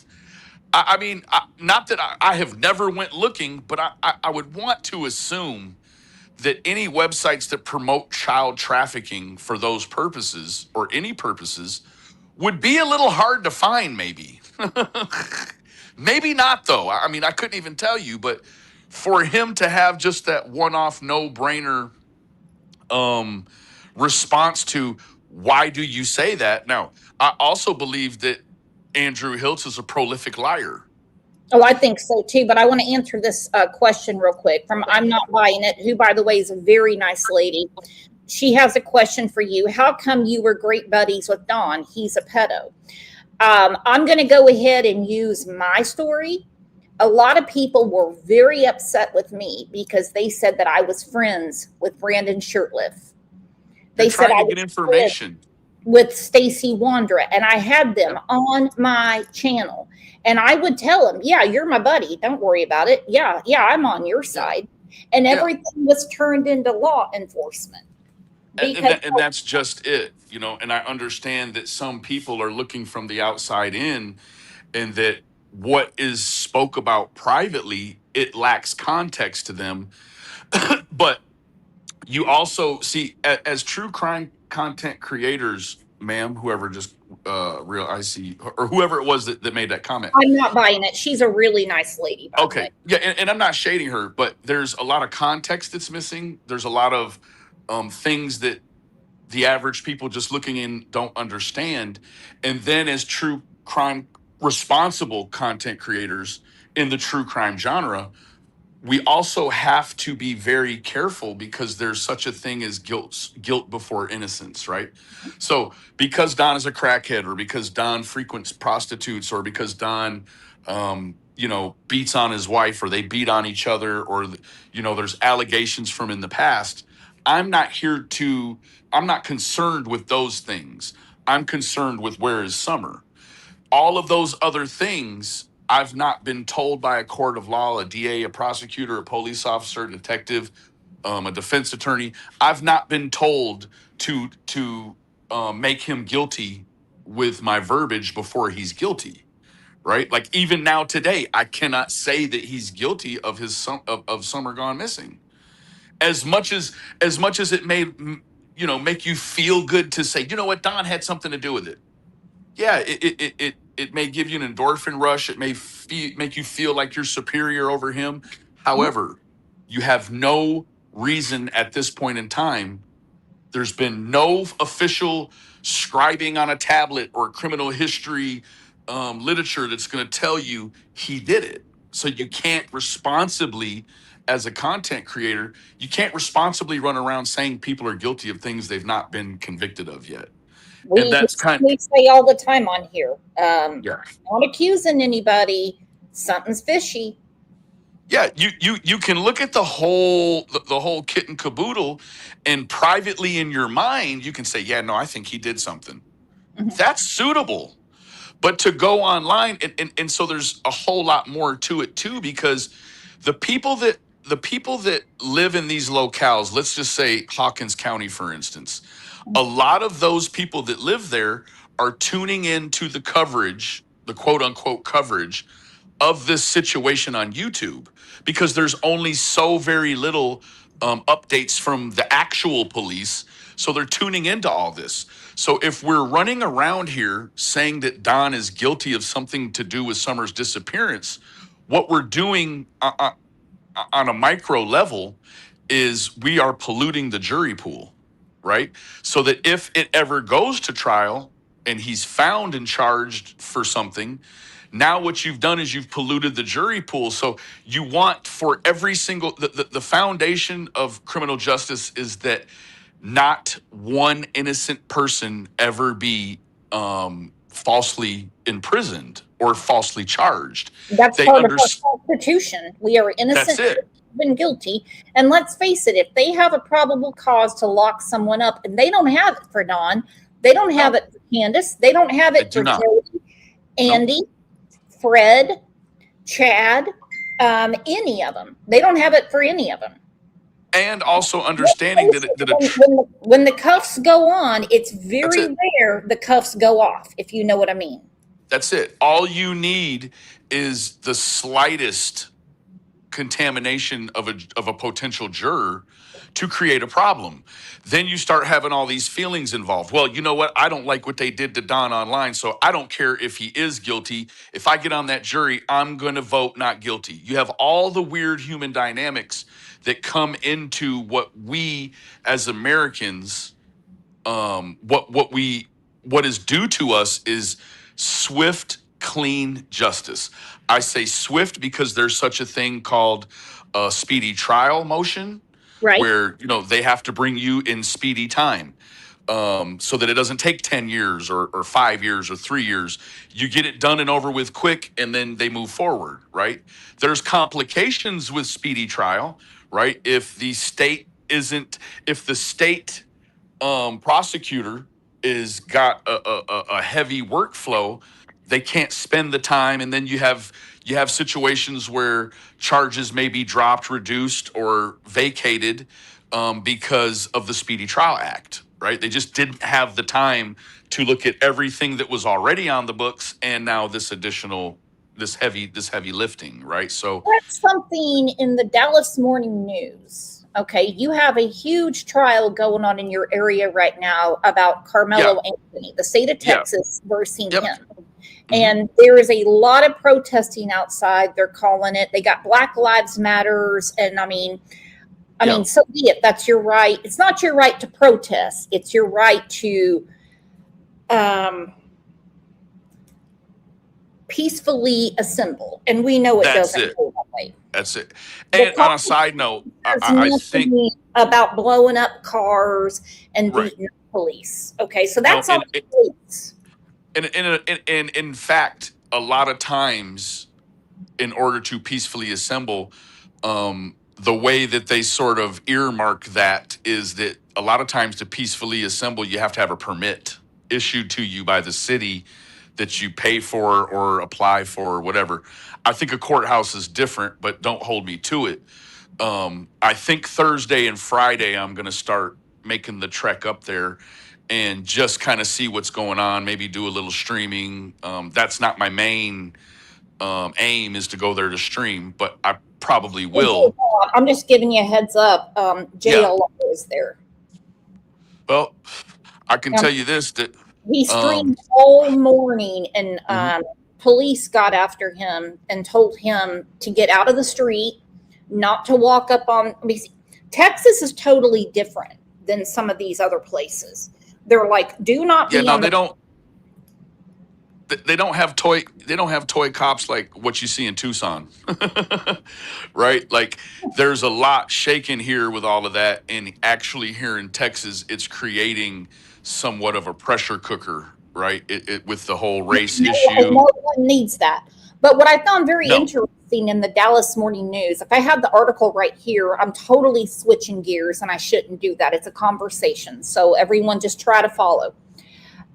They said that they asked the jury, have you watched any media? And they made it clear, mainstream media, not YouTube, because YouTube is not credible. Correct. And I'm like, whoop-hoo. Okay. Yeah. And they even said, are you on YouTube? And then they'll find out, because they need an untainted jury. Yep. Now also that's going to be a big problem for Rogersville, Tennessee, because everyone knows about Summer. They know about Brandon Lawson. Everyone has heard that the children were removed. That's an automatic fail. Unless you get a DA or a special prosecutor out of Nashville that can explain it to people, because let's face it, they don't pick juries that are doctors, lawyers. No. It's a jury of your peers. Your peers, yeah. And what's troubling about this is that in America, right? In America, there's people that are so jaded that they would be okay with let's imagine, let's theorize for a moment that Don is charged and that for whatever reason only God would know that Don actually didn't do it, but because they've seen CPS paperwork from PG, or they've seen this or they've seen that, they're going to go ahead and fry him for something that he maybe actually didn't do in terms of Summer, right? So once you start to break down the foundation of criminal justice in America by sending someone to jail for not what they're being charged with now, but for what you think they're guilty of before, now you have tyranny. Now you have a real issue. This turns into, any third world country where they don't have a civilized, impartial judicial system, right? It's one of the things that it's law and order. That's what keeps America. That's the glue to America. It's that you are entitled to swift, fair justice. And we also see organizations like the Innocence Project. They are completely committed to going back and undoing faulty judgments, bringing people home that they can prove they were put there because of a dirty detective or a dirty judge or a dirty DA, or a bad jury, right? Those people spend 10, 20, 30, 40 years in prison for something they didn't do. Now, you have to be able to apply that thinking to, let's say, your nephew or your son. You wouldn't want your son to end up going to prison for something he didn't do. Oh, hell no. I'd go get a law degree my damn self and get him out. Is Don Wells my favorite person in the world? Absolutely not. No, but I don't know if he was there. I mean, the only thing we know is Candace was there, Grandis was there, Hunter was there, the Absolutely. 3 boys were there, and that's all we know. And so you really have to ask yourself, I mean, I think we don't want to put words in, for instance, PG's mouth. I don't want to do that. But I think that we can see the disgruntled nature and the scorn in her, that she wouldn't care if he went to prison for something that maybe he wasn't guilty for. Like, say he's charged for something in the disappearance. PG definitely wants him to go to jail. She doesn't care.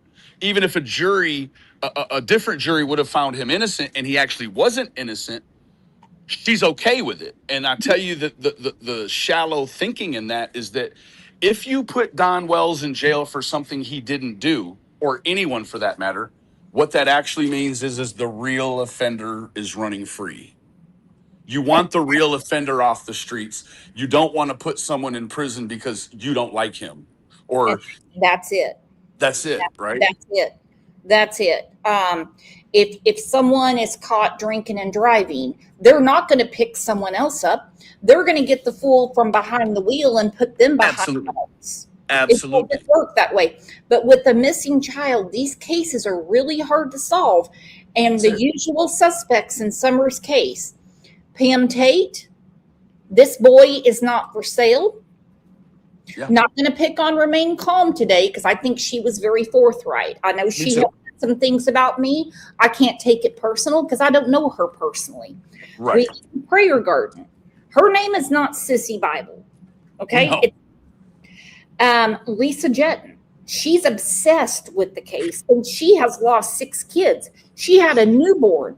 Her words, not mine, that was essayed in that shed behind Don and Pam Wells' house that they met at the church when they were getting a hot meal. Right. Yeah. Okay. I don't know. For me, it boils. This Arkansas revenge between Mama Bear, Lisa J, and Pam Tate is nuts.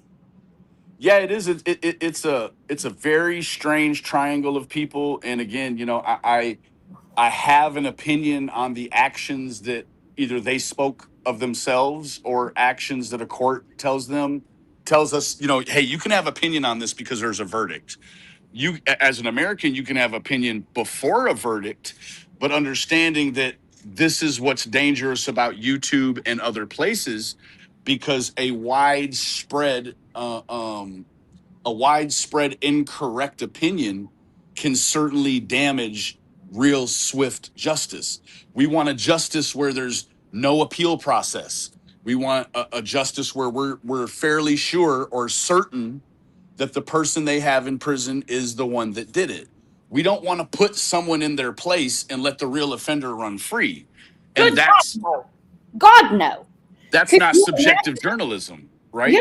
I mean, you got to be kidding me. I mean, if someone's driving around drunk and like they're hitting guardrails and they rear end someone and they get thrown off the road, would you grab someone else or the one that did it? It's Absolutely. It's one-on-one, 101, and that's what our Constitution is. We don't put someone in jail under suspicion. That's it. I mean, to take it a little deeper and actually give you a subject matter that you can identify that has happened already, the West Memphis Three. Mm-hmm. Those boys spent 18 years in prison, one of them on death row, went through unimaginable treatment, only to in the end be released based upon odontology. The science changed. Now they see they have a bite mark. It's not a turtle. It's not a snake. It's not something eating on the body. They say this is a human bite mark. They take dental impressions from all three, and then guess what? Those dental impressions don't meet the odontology output. So now what that means is that everyone felt instant gratification for the fact that Miss Kelly, Baldwin, and Eccles were all locked up for 18 years. Meanwhile, the real killer or killers ran free. That is not justice. That is a huge miscarriage of justice. Huge, because they were all jumping on this satanic train. And here's the whole thing. They're not going to open that case back up, just like they're not going to do it with Delphi, because the state doesn't want to pay out a wrongful imprisonment suit. Well, That's so the with reason they West offer Memphis, an Alford plea. You're Right. going to get out, but you have to go ahead and admit guilt. How Right. much sense does that make? yeah, the Alford plea covered Arkansas. So Mhm. the West Memphis Three cannot come back civilly and look for relief in that respect. But they have sent out, and from what I understand, I believe that the West Memphis Three organization, which is a private organization, they crowdsource funded and fought to have the DNA released. So that the DNA is in a lab right now as of 6 months ago. It was, and I've covered the West Memphis Three DNA debacle because they want to use a system called MVAC, which is a water and a mixed. It's a two-part deal. It's like a Bissell steam cleaner. But the issue with it is that once you test it once, it completely destroys the sample. Whereas historically DNA, they use portions of samples, understanding that the forward looking picture is, well, we'll use a tiny square. We'll use a suitable size of DNA, leaving the bulk behind for when the science changes, and then we can retest.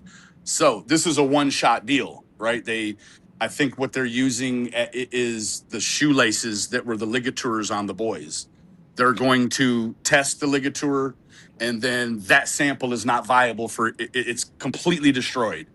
Hoping that this system. They're using the MVAC. There's a lab in Texas, not too far from Dallas. It's closer to East Texas, because I talked to John Ramsey when I was at CrimeCon in Nashville, and he explained it as well. Because he said, "Well, it should be easy. It should be easy. This is old DNA." Yeah, right. It is. And so they're trying to reactivate it. They may have to use. They might have to get into the familial DNA with people that spit in the tube and mail it in to see who their damn ancestors are. None of mine are worth a damn. I'm white as can be. I mean, the testing is great. The whole idea of the testing is great. It's great for asserting new criminal appeal, even after a finality like an Alford plea. I mean, the three suspects in the West Memphis, they took an Alford plea, which means they're pleading guilty, but still have the ability to profess with their First Amendment speech that they are innocent, right? But with all of these other cases, it also sets a dangerous precedent for now. Well, hey, you did it with the West Memphis 3. You got to do it with my case too. So we can't reopen every conviction, post conviction, and go back and retest and so on and so forth.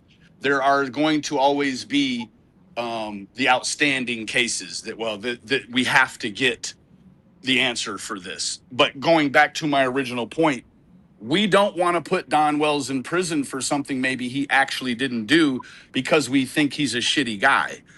He can still be a shitty guy on the outside. Let's get the real offender. There's no shitty guy prison. Okay. That's it. You can put. I mean, Candace won't talk to him. And the only reason the other two boys in the West Memphis 3 went for it because they wanted to be totally exonerated. They wanted a new trial. But Jason said they were about to kill Damien. Absolutely. That's it. They stopped their stay to free Damien. And then they took the convict. Now, this is the thing. I don't know how they go back on an Alford plea if this DNA. Now, this is the other thing about the DNA. The DNA is great if they capture a viable sample. But if an offender is not in the system, now it's a whole new bag of tricks because you've got to try to get the court to start utilizing public DNA databases like 23andMe or Ancestry. If the court won't go that length, well, guess what? They're not going to overturn an Alford plea. So it's a sticky situation, but it all still boils down to the fact that we want to make sure we got the right offender. That's why, like you said before, they are going to disqualify you as a juror if you say, well, yeah, no, I watched a bunch of this on YouTube. YouTube is not a valid place to get information about any of this stuff. Nope. They do not want someone on a jury for Don Wells that has sit around for 4 years and watched Prayer Garden or Benny Keys or even Brooks or whomever. Yeah, don't ever go. No, God, no. Never, ever. They don't want people that have been subjected to our opinions, our faulty opinions. Yeah, So don't ever say I heard it from Brooks. Brooks doesn't know shit. I don't have the case file.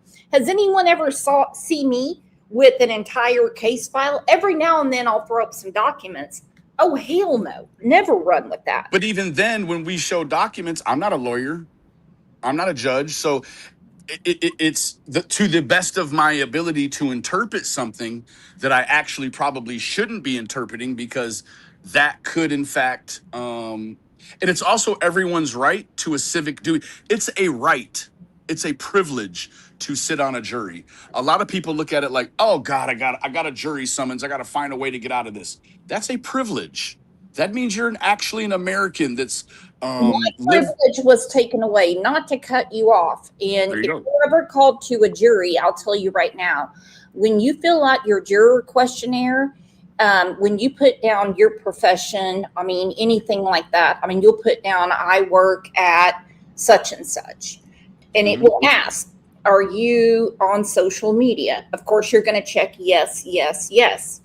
I was honest and said, I have a true crime YouTube channel. No, I got the gong. They will escort you to the door.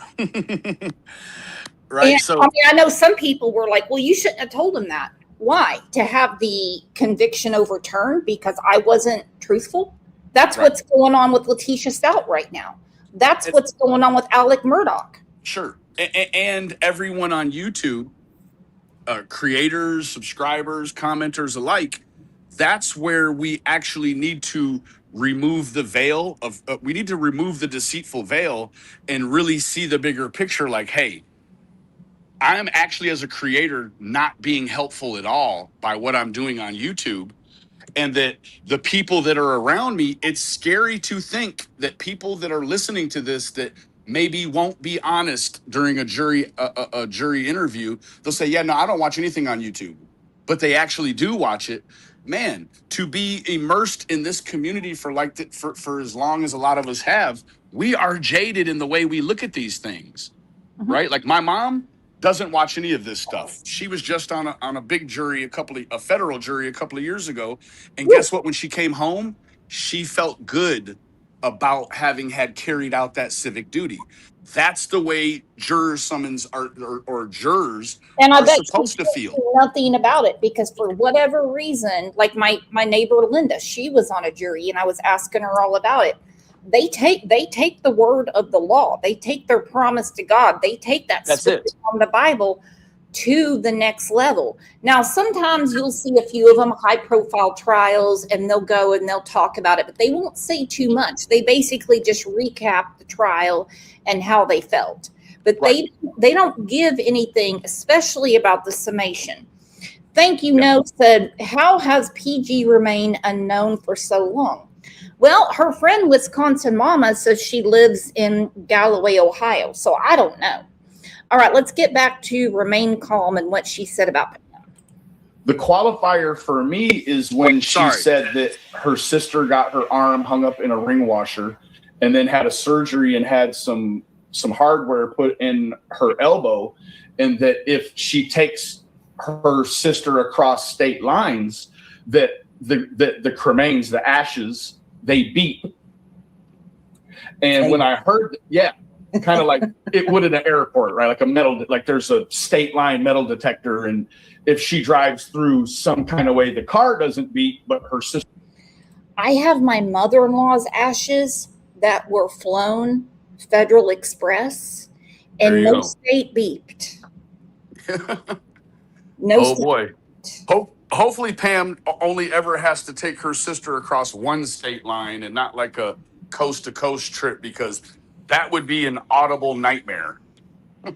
Well, why doesn't she just go ahead and spread her sister's ashes? Maybe she likes the beep. I mean, my question, I guess, now after hearing this again, like, does it ever stop beeping? Like, does it make you turn around and go back to Indiana? Or, it's very strange. I'm not buying it has a question. They take metal out of a cremation, don't they? Out of remains. I thought they did. Yes, typically. Now, I think that if you really just had to have that titanium hip joint back, they probably would, would appease you. But typically, it's all taken out.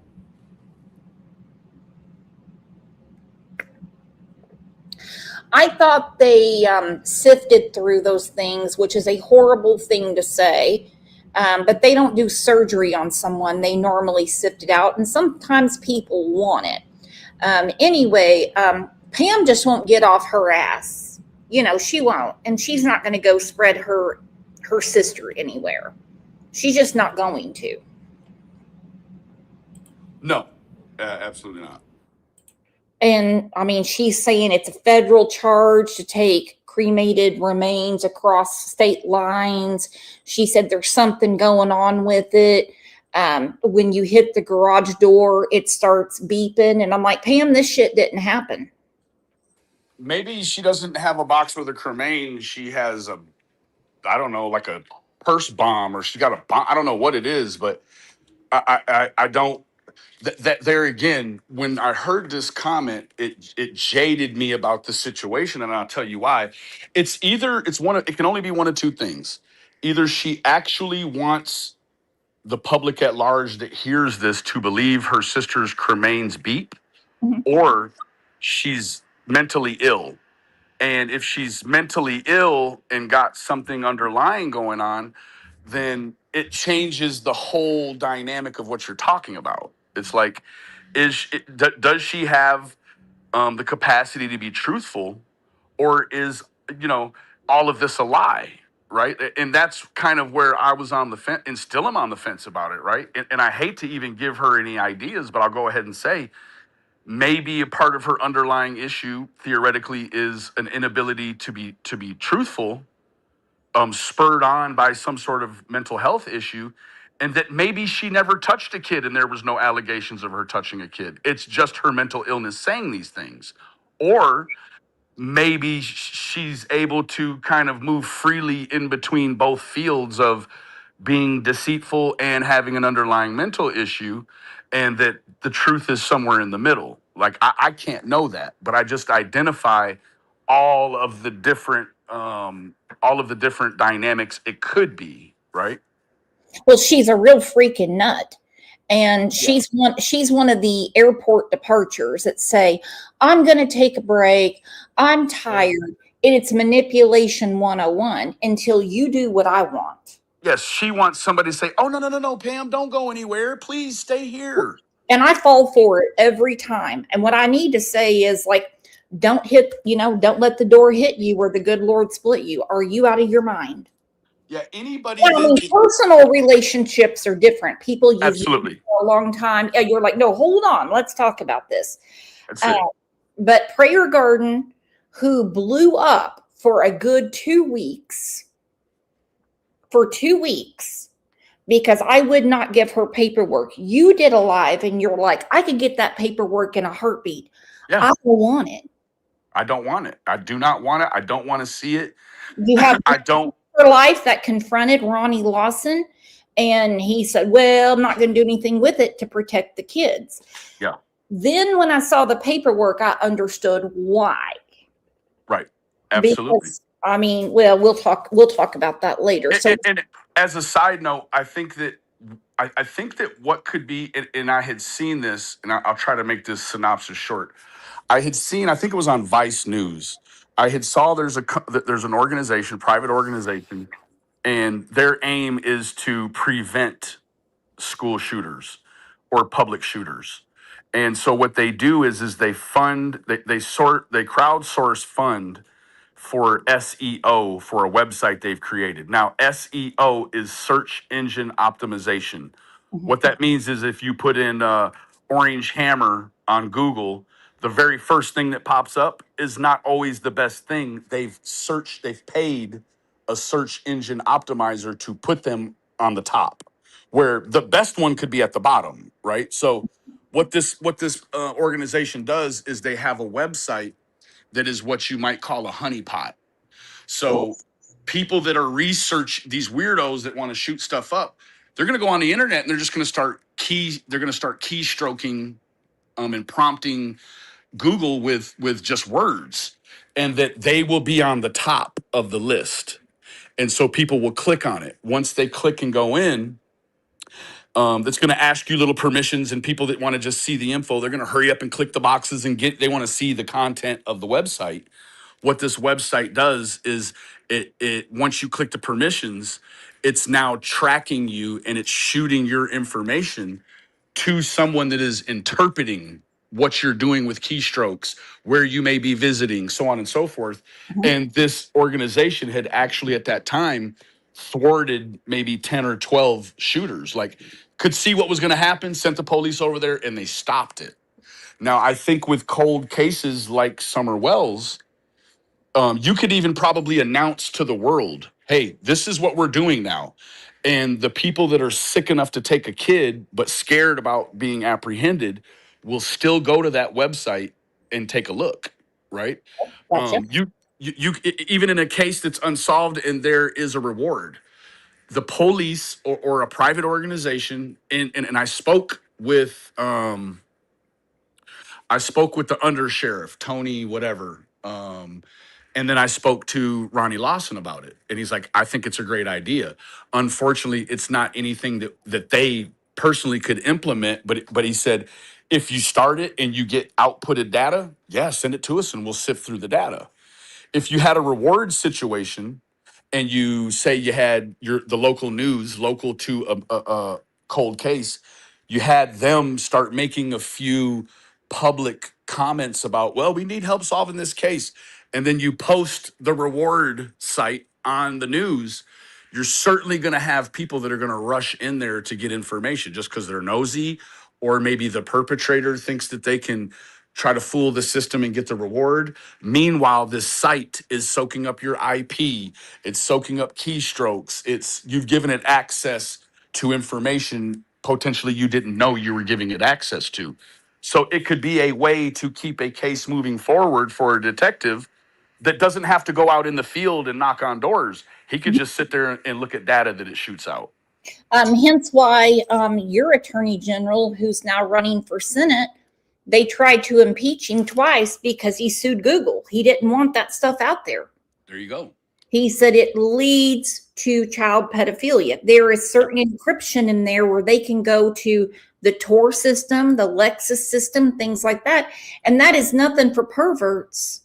That is only for the pervertos. Okay? Yeah. Now, Yeah. I mean, if Prayer Garden had access to it, we would never hear from her again. No, she'd be off in her little dungeon, her little dirty dungeon. I actually saw, speaking of what you're talking about, I saw on one of the mainstream news, talked about how now whatever adult sites you can't access from Texas anymore. And I think that's a beautiful thing, right? Like, I think, yeah. yeah. So yeah, good on him. And I mean, hopefully everything works out good for him. I mean, that's how it goes. I mean, our attorney general's been a lot of trouble too, because he's suing Facebook, he's suing Instagram, suing Meta, suing Google, because when people say Google it, if it's not right, it's not right. People don't use the public library anymore. I mean, No. I was born in 1975. I know the Dewey Decimal System. Yeah, me too. And in fact, stocks, I saw this and I found it very interesting, but something I never thought about. Stocks in all of the movie theater chains across the nation, their stocks they've plummeted or are continuing to plummet because no one goes to the movies anymore. You can get the breaking news movie on the TV and you can sit on your own couch, I mean, there's still those diehards that either grew up in a theater and still like to go, or maybe they want their kids to have the experience, but more oftentimes than not, they're gonna just watch it from the house. Not me. I do like to have a big Thanksgiving meal and go to the movies and tip the people that are working, because you're never going to remove the horrible, nasty popcorn movie butter that goes all over it and the extra salt. Okay, you're never going to do it. You're never going to get rid of the butter. What the hell? Aunt Sherry, what's going on? Nothing. I'm just listening to you guys. Well, thank you for being here. Can I put you backstage for a second? Why, certainly. You could just drop me if you want to, baby. I'm not going to drop you. We're going to continue this conversation so everyone Well, can. it's okay. April's going home, and We'll put April on. Hey, Auntie Sherry. well, she's going home. Hey, Bitty. How you doing, Benz. Hey, Benz. baby? I love you. I love you too, lady. Well, Brooks. She just left, but she had a few words, and she's on the outside looking in for real. Is she subscribed to my channel? No, but I think she will. Okay, super duper. It's I'm subscribed to everybody. The minute someone says subscribe, I do. It's free. I mean, it's not like it's going to pop up. It's like Yes, I understand. Thank you. Bye, Benz. I love you. Bye. I love you too, Auntie Sherry. See you soon. Bye, Brooks. I love you. Love you too, Aunt Sherry. She is one of the sweetest ladies ever. She really is. Her. Since the day I met her, it's been years. Mm-hmm. I mean, I didn't like how she got twisted up with Daisy. That was a hot mess. I could not believe all that going on. And Candace and Dawn up there all the time. And Daisy's like, oh, they didn't do nothing. They didn't do nothing. They didn't do nothing. And I'm like, okie doke. Well, you can't make that determination. You can't accuse, but you can see that something happened. Absolutely. And you got Daisy over there acting like she's a life flight nurse. Look, you can't be a life flight nurse when you're 400 pounds. It doesn't work that way.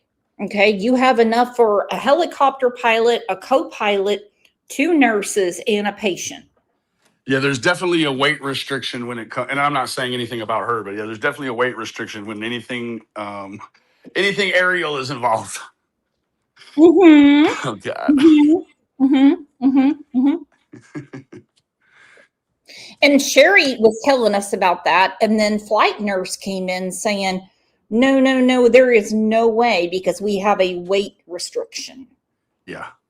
And I mean, this girl, I mean, she is a flight nurse and she has to keep herself to 110 pounds in order to get on the helicopter because you never know what size your patient is going to be. Fair enough. And that is for the pilot and everything. No one's weight shaming. No one's fat shaming. It's just how you put a helicopter, which goes a lot faster than an airplane, you know, to get you from one hospital to another. You know, it takes 15 minutes in a helicopter from Tulsa to get to Dallas Memorial. Oh, I believe it. I mean, they are fast to get you medical attention.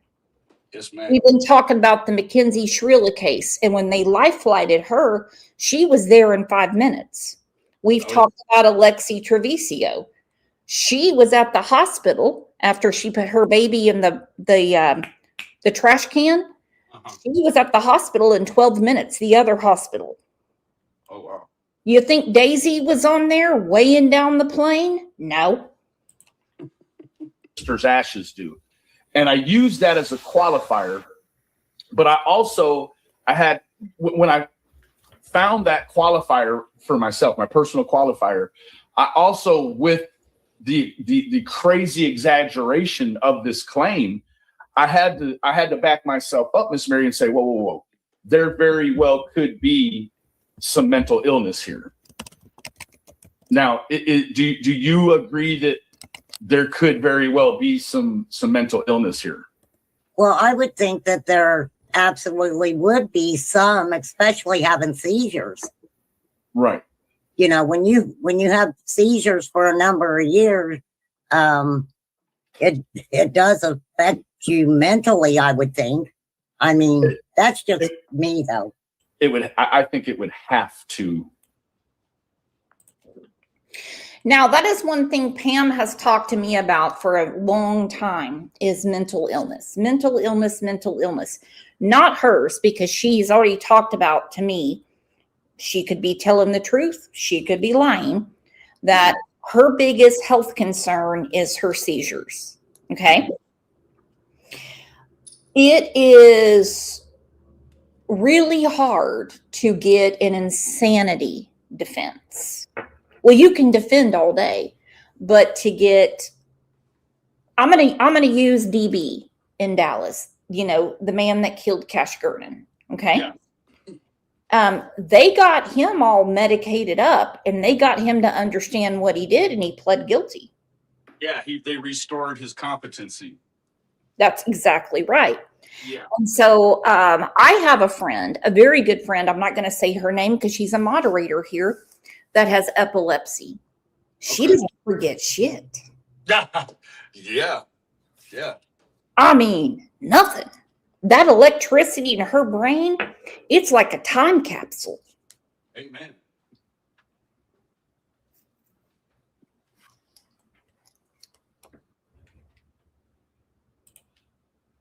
Create some sort of drag or lag where just things, I hate to use the word drag, but a lag where things, you know, all this synopsises aren't firing in the correct time or order or whatever.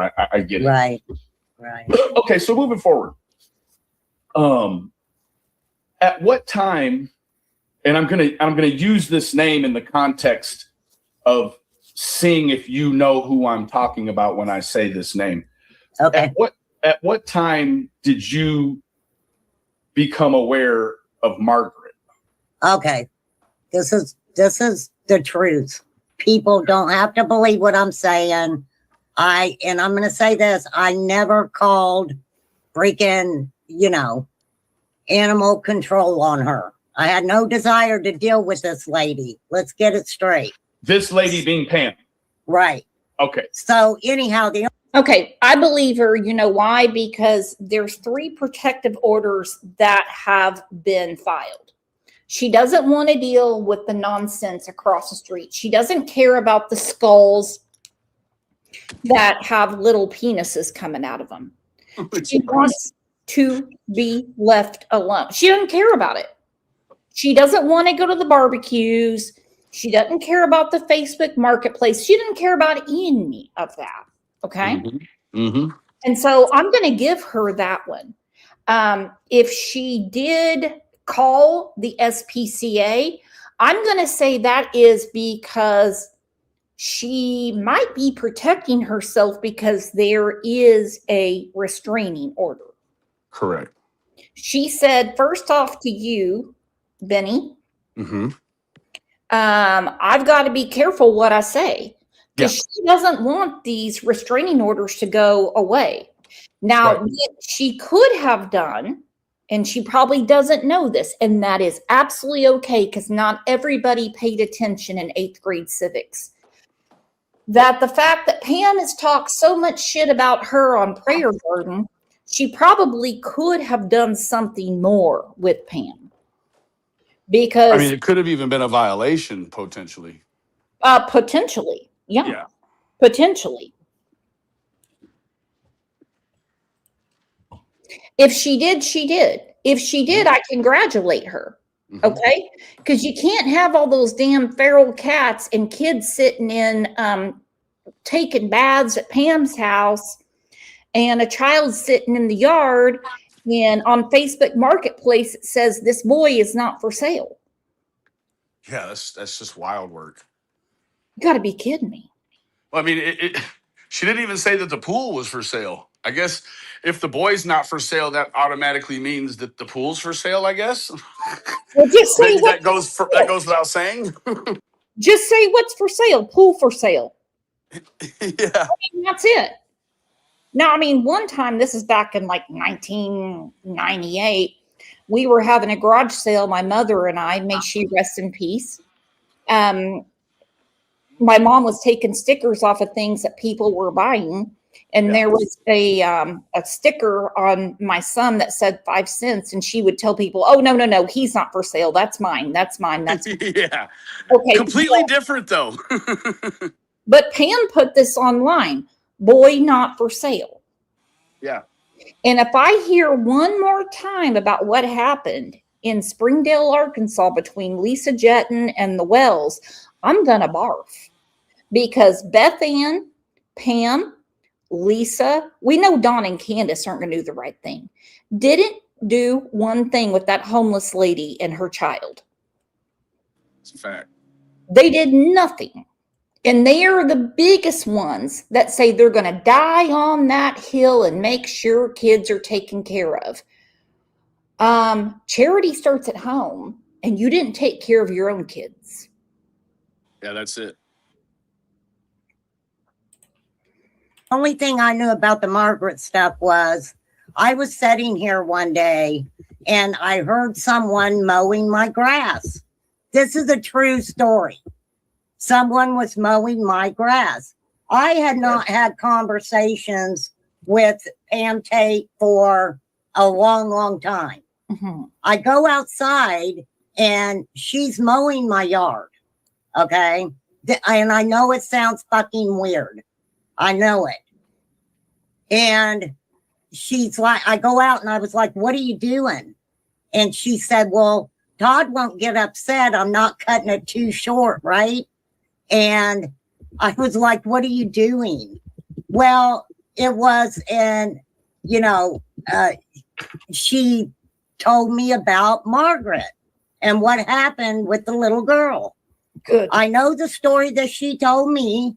She's told many other people. Okay. The big problem with that was she keeps. Now, the timeline I'm understanding is when Pam spoke about the child. Nobody needs to know the child's name and how something happened in the bathtub. And for whatever reason, the child started having some issues in the bathtub. That's all I'm going to say. Because it's a pretty graphic story. And she tells remain calm, and then she attacks her granddaughter. She starts screaming at her while she was there mowing her lawn, which I don't know about you, but I'm not going to go mow Linda's yard. Hell no. No, I dread mowing my own yard. It's meticulous work. It's minuscule. It's like, oh my gosh, really? I'd rather pay the kid down the street $20, mow away. Just Yeah. don't weed eat because I've got, roses and stuff out. And so all of these things transpire. And then we're selling kids' clothes, and we don't have children. We do not have we don't have kids. We don't have grandkids. Yeah, I mean, you know, if you really were sold on this whole thing with Pam and all these people she's connected to, you could almost see how maybe in a parallel universe, she's using these clothes, she's selling these kids' clothes to draw in people with kids for whatever reason. The first time I saw Pam, because I went back through it, she told me that she had Paw Patrol shoes that she's trying to sell. And this is in a Summer Wells show. So back to my original question, why are these women so attracted to Summer Wells when they've abused their own children? Good point. Why? There's got to be someone that can explain it. You've got Jeanette. I don't know about Mary, so I can't say. You got Pam, you got Lisa J, and, PG. There might be some history there, according to Dawn. I wouldn't be surprised. Blaming me for other people knowing about it when she's the one who was telling these people about it. Okay, So- now let's pause there really quick. Keep your train of thought. Let's pin it. Who is Margaret? Margaret is the name of the little girl's mom. There we go. Okay. I never knew Margaret. No, because when she found out what happened, she got a U-Haul real quick. She packed up her rent house and she got the hell out of town and called the police. Mhm. The police came to Pam's house, met her at the trash can. She told Joey to stay inside, but her brother was there, the one that built the fence, and they left. Yeah. Exactly, Aggie. Plus, she was buying school supplies for all these children. Benny, how much of school supplies cost you every year? Nothing. Number. Not anymore. I mean, probably, if I had to guess, I bought them 4 or 5 years ago, maybe 50, 60, $70. A kid, because Yeah, per kid. Yeah. yeah, exactly. Okay, because my boys, when we would go get school supplies, I started doing it on my own because they would say, "Oh, well, I'm here. Can I get some Michael Jordan cologne?" And I'm like, "That's not on the teacher's list." But Pam goes out of her way to buy school supplies for this child. Pandora Spider said, "Isn't that called grooming?" Well, I would say so. I mean, maybe if you want to call it that, it's almost impossible to take your child shopping for school supplies because you have the list and you're like, okay, we need 8 boxes of tissues, 2 things of paper towels, even though we pay a ton in fucking property taxes and sales tax. We need all this stuff. And nowadays, these kids, and I guess I'm one of those kids. These kids, they want these expensive backpacks. I know I have a backpack that I carry my camera stuff in that isn't a camera backpack. It's just one of these trendy high-end backpacks. It was $120 for a backpack. So you could be well over that if you're sort of playing into what the kid wants. That's, this high-end stuff. Well, and like Coco Pop just said, she said, I have temporary lobe epilepsy after a seizure. I'm sometimes temporarily confused when I come to, but it doesn't strip you of your memory altogether. Exactly. And you never take a kid school shopping. You never do it. Because if you give any of my children, Craig, Kent, and Scott, a taste of something good, they're going to expect it. I mean, Yeah. There's no more McDonald's. They're going to want 7-course dinners in downtown Tulsa. There Okay, you that's what happened with backpacks. and their Yep. shoes. And Yep. I'm like, what happened to Payless? There you go. It's like you got those shoes for Christmas, you outgrew them, and so now these are just starting school shoes. Oh hell no! But Right. Pam, look at her, look at her, Yeah. look Yeah. at her. I mean, their backpacks would cost the same amount as their damn shoes. Yeah, But and in my day, my mom might buy me an expensive pair of tennis shoes, but that has to last me all year. So you're not walking in the mud, you're not out riding bikes in them. You had your play shoes and then you had your school shoes. And, if you got something on them at lunch, you clean it off, right? These kids these days are not that way. They want a new pair of, don't get me going. Do right. not even get me going on their jeans. I Oh, had yeah. to Yeah, take out an American Eagle credit card to keep them in jeans because they would fuck around at school and come home with them torn off. And I'm like, well, it looks like I got a pair of jean shorts. Thanks. There you go. Okay. I didn't even really know who was living over there or anything. That's how much that I took myself away from all that, her period, even her side of the street. I did not pay attention to what went on over there. So, Okay.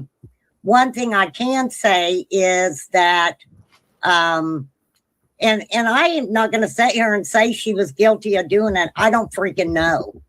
I don't know. I only know what she has said. So, there was something written on a side door of the house that Margaret lived in, and that was Chomo. They actually took. Okay. And Pam has that on her Facebook. And now that I hear Remain Calm say it, it's absolutely crazy. So when Margaret left, she didn't want to deal with the police. Maybe she had her own issues. It's not uncommon for people not to want to file a police report. Okay. Yeah. Mm-hmm. And so when she put that spray paint on the side and Pam took a picture, well, that goes along with what Remain Calm is saying. Yeah, that's she spray painted it on Pam's house or No, spray painted it, her house, the house she left. and then it's probably where Pam could see it pretty easy. Yeah, that's where, Pam's not going to go too far. Mm-mm. Yeah, she's not going to go to the other side of a house and, she knows it's there because it faces her house. Yeah. When I felt really bad for Pam because nobody does anything for her birthday. She said her man won't do anything for her. I'm sorry. And I'm like, well, you all should go to dinner or something. This is before I understood the relationship. Okay. She don't even cook him dinner. I'm telling you what, when I saw that stove, I about barfed. Oh, I haven't seen the stove. Let me see if I can find it real quick. Hang on. Let's see. Depending on what it looks like, maybe I'll just have a Red Bull for lunch. I'm telling you, nobody would eat off this stove.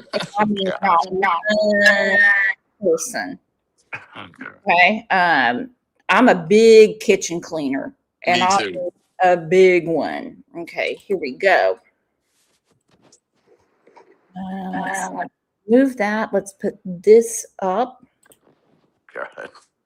And what really gets me is that people would put a picture like this up and say, Oop, I lost audio. Holy sweet home Alabama. I'll be right back. I got to come back in it. Golly. Mhm.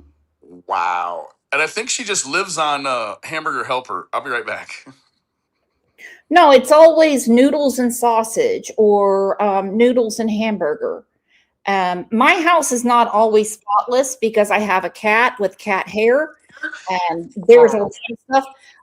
If I went into someone's house and I saw this shit, no.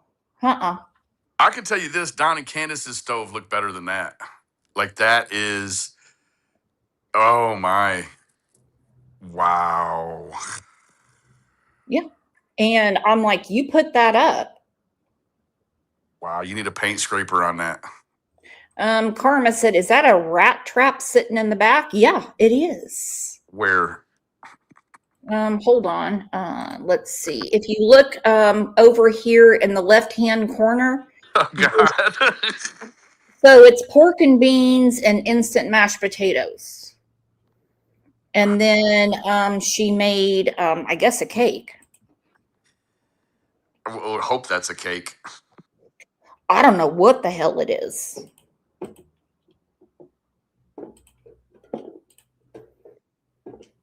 Story that she told me, she's told many other people. It keeps booting me. The big problem with that was she keeps blaming me for other people knowing about it when she's the one who was telling these people about it. Okay, So- now let's pause there really quick. Keep your train of thought. Let's spin it. Who is Margaret? Margaret is the name of the little girl's mom. There we go. Okay. I never knew Margaret. Okay. I didn't even really know who was living over there or anything. That's how much that I took myself away from all that, her period, even her side of the street. I did not pay attention to what went on over there. So, Okay. one thing I can that, and I am not going to sit here and say she was guilty of doing it. I don't freaking know. I don't know. I only know what she has said. So, there was something written on a side door of the house that Margaret lived in, and that was Chomo. Oh my. We took some spray. I don't know what they put it on there with, but it was very obvious when you looked in that direction. That was written on the side door. Dang. So, but I was never neighbors with them. I live across the street. So Would it be safe for you and I to agree that the information that Pam, It is spray paint. I can tell. However, I can't put it up on YouTube because I'll get struck in a heartbeat. That's the Yeah. reason I have to say things like "great" Yep. or "essay" or "rugs" or "erder." Trust me, Benny, you get those emails from YouTube. Both streams that I've done about Pam where I spoke freely as I wanted to, like in this one, yeah, they're not suitable at all. They're not monetized. It won't even allow it. No, nasty, Yeah. Yep. nasty.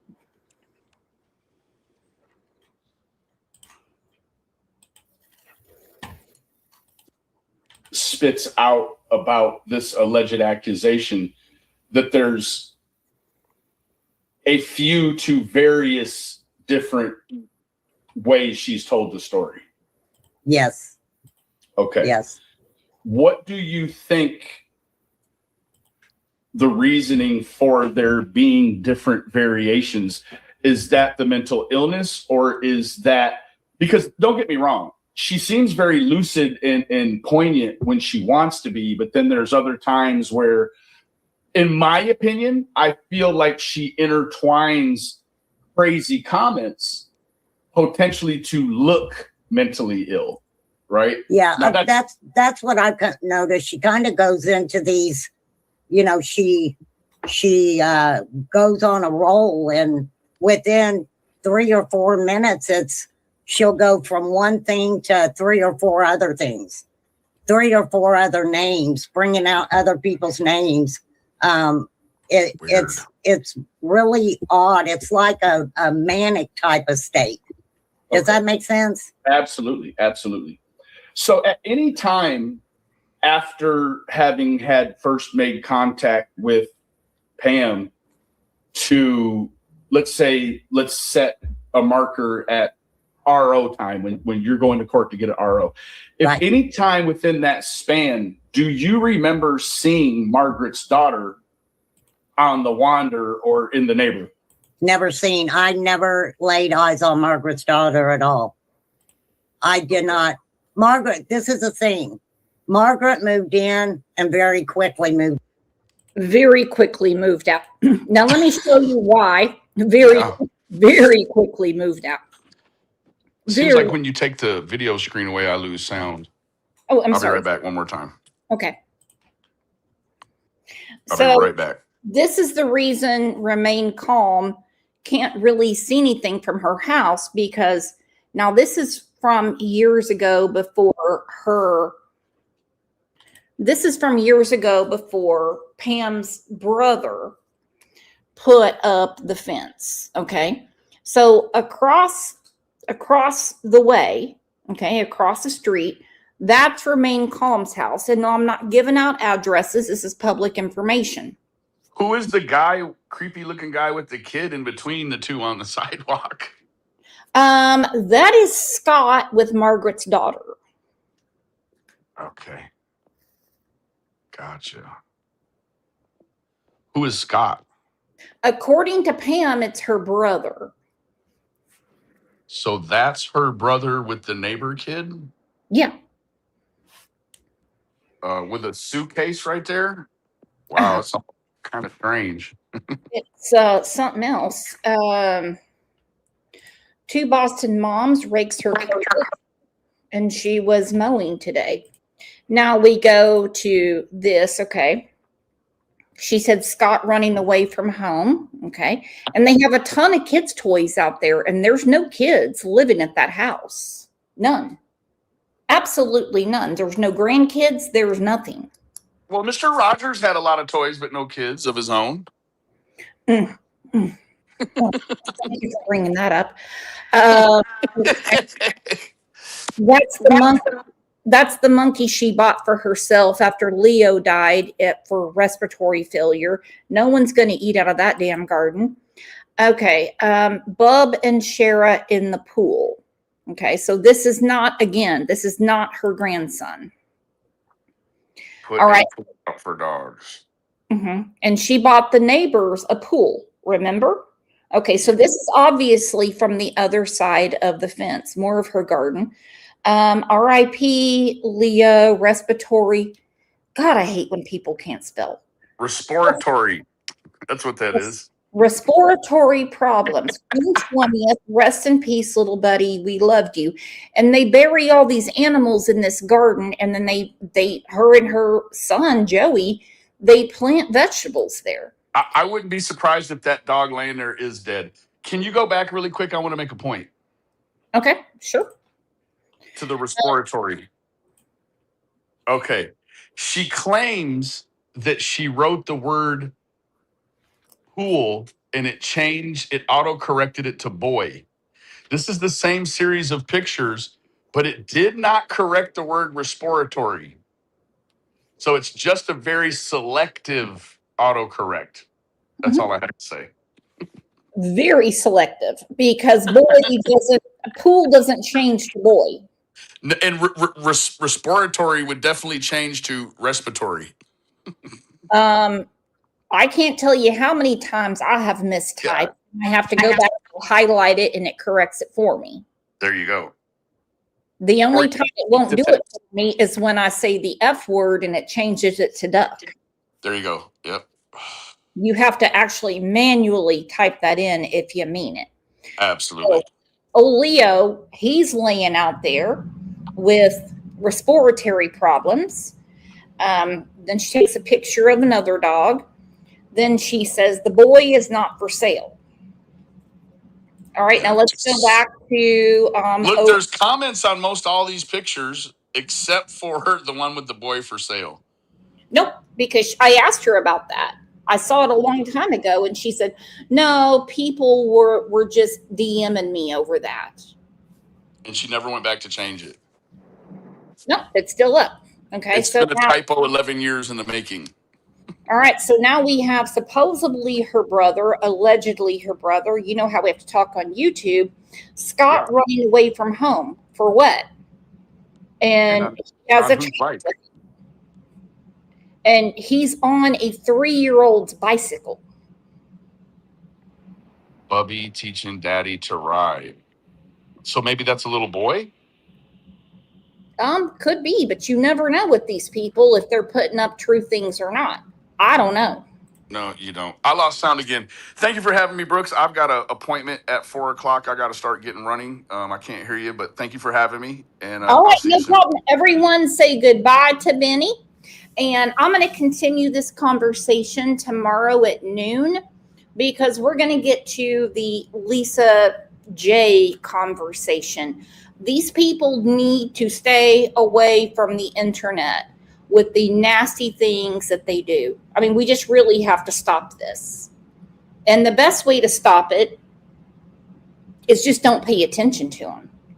What Prayer Garden, in my opinion, has been breeding over at her channel is disgusting behavior. And I mean, it is disgusting behavior. Anyone that says, oh my gosh, I need that now. I need that paperwork now. I need it. And has all these trolls infiltrate this channel, the Crime Lines and Lies channel, other people's channels that have talked about how disgusting Dawn and Candace are and what the paperwork said, the way people have gone after Nana for Life that exposed them for things that we already had a suspicion about. She's the only one that's willing to put it out. Now, she put out the cover page. She put that out, but she wanted more. And I can tell you right now, not cool behavior. All right. Thank you for being here on Next Topic with CLL. And I hope to see you all in the morning. It's going to be a controversial case. We're going to be talking about Carmelo Anthony and the state of Texas battling him, and a lot of people out in the streets saying that the state of Texas is being racist. I say let the evidence speak for itself. You all are the best. And hey, thank you, Mod Squad, and thank you for everyone that's here. Again, you are the best.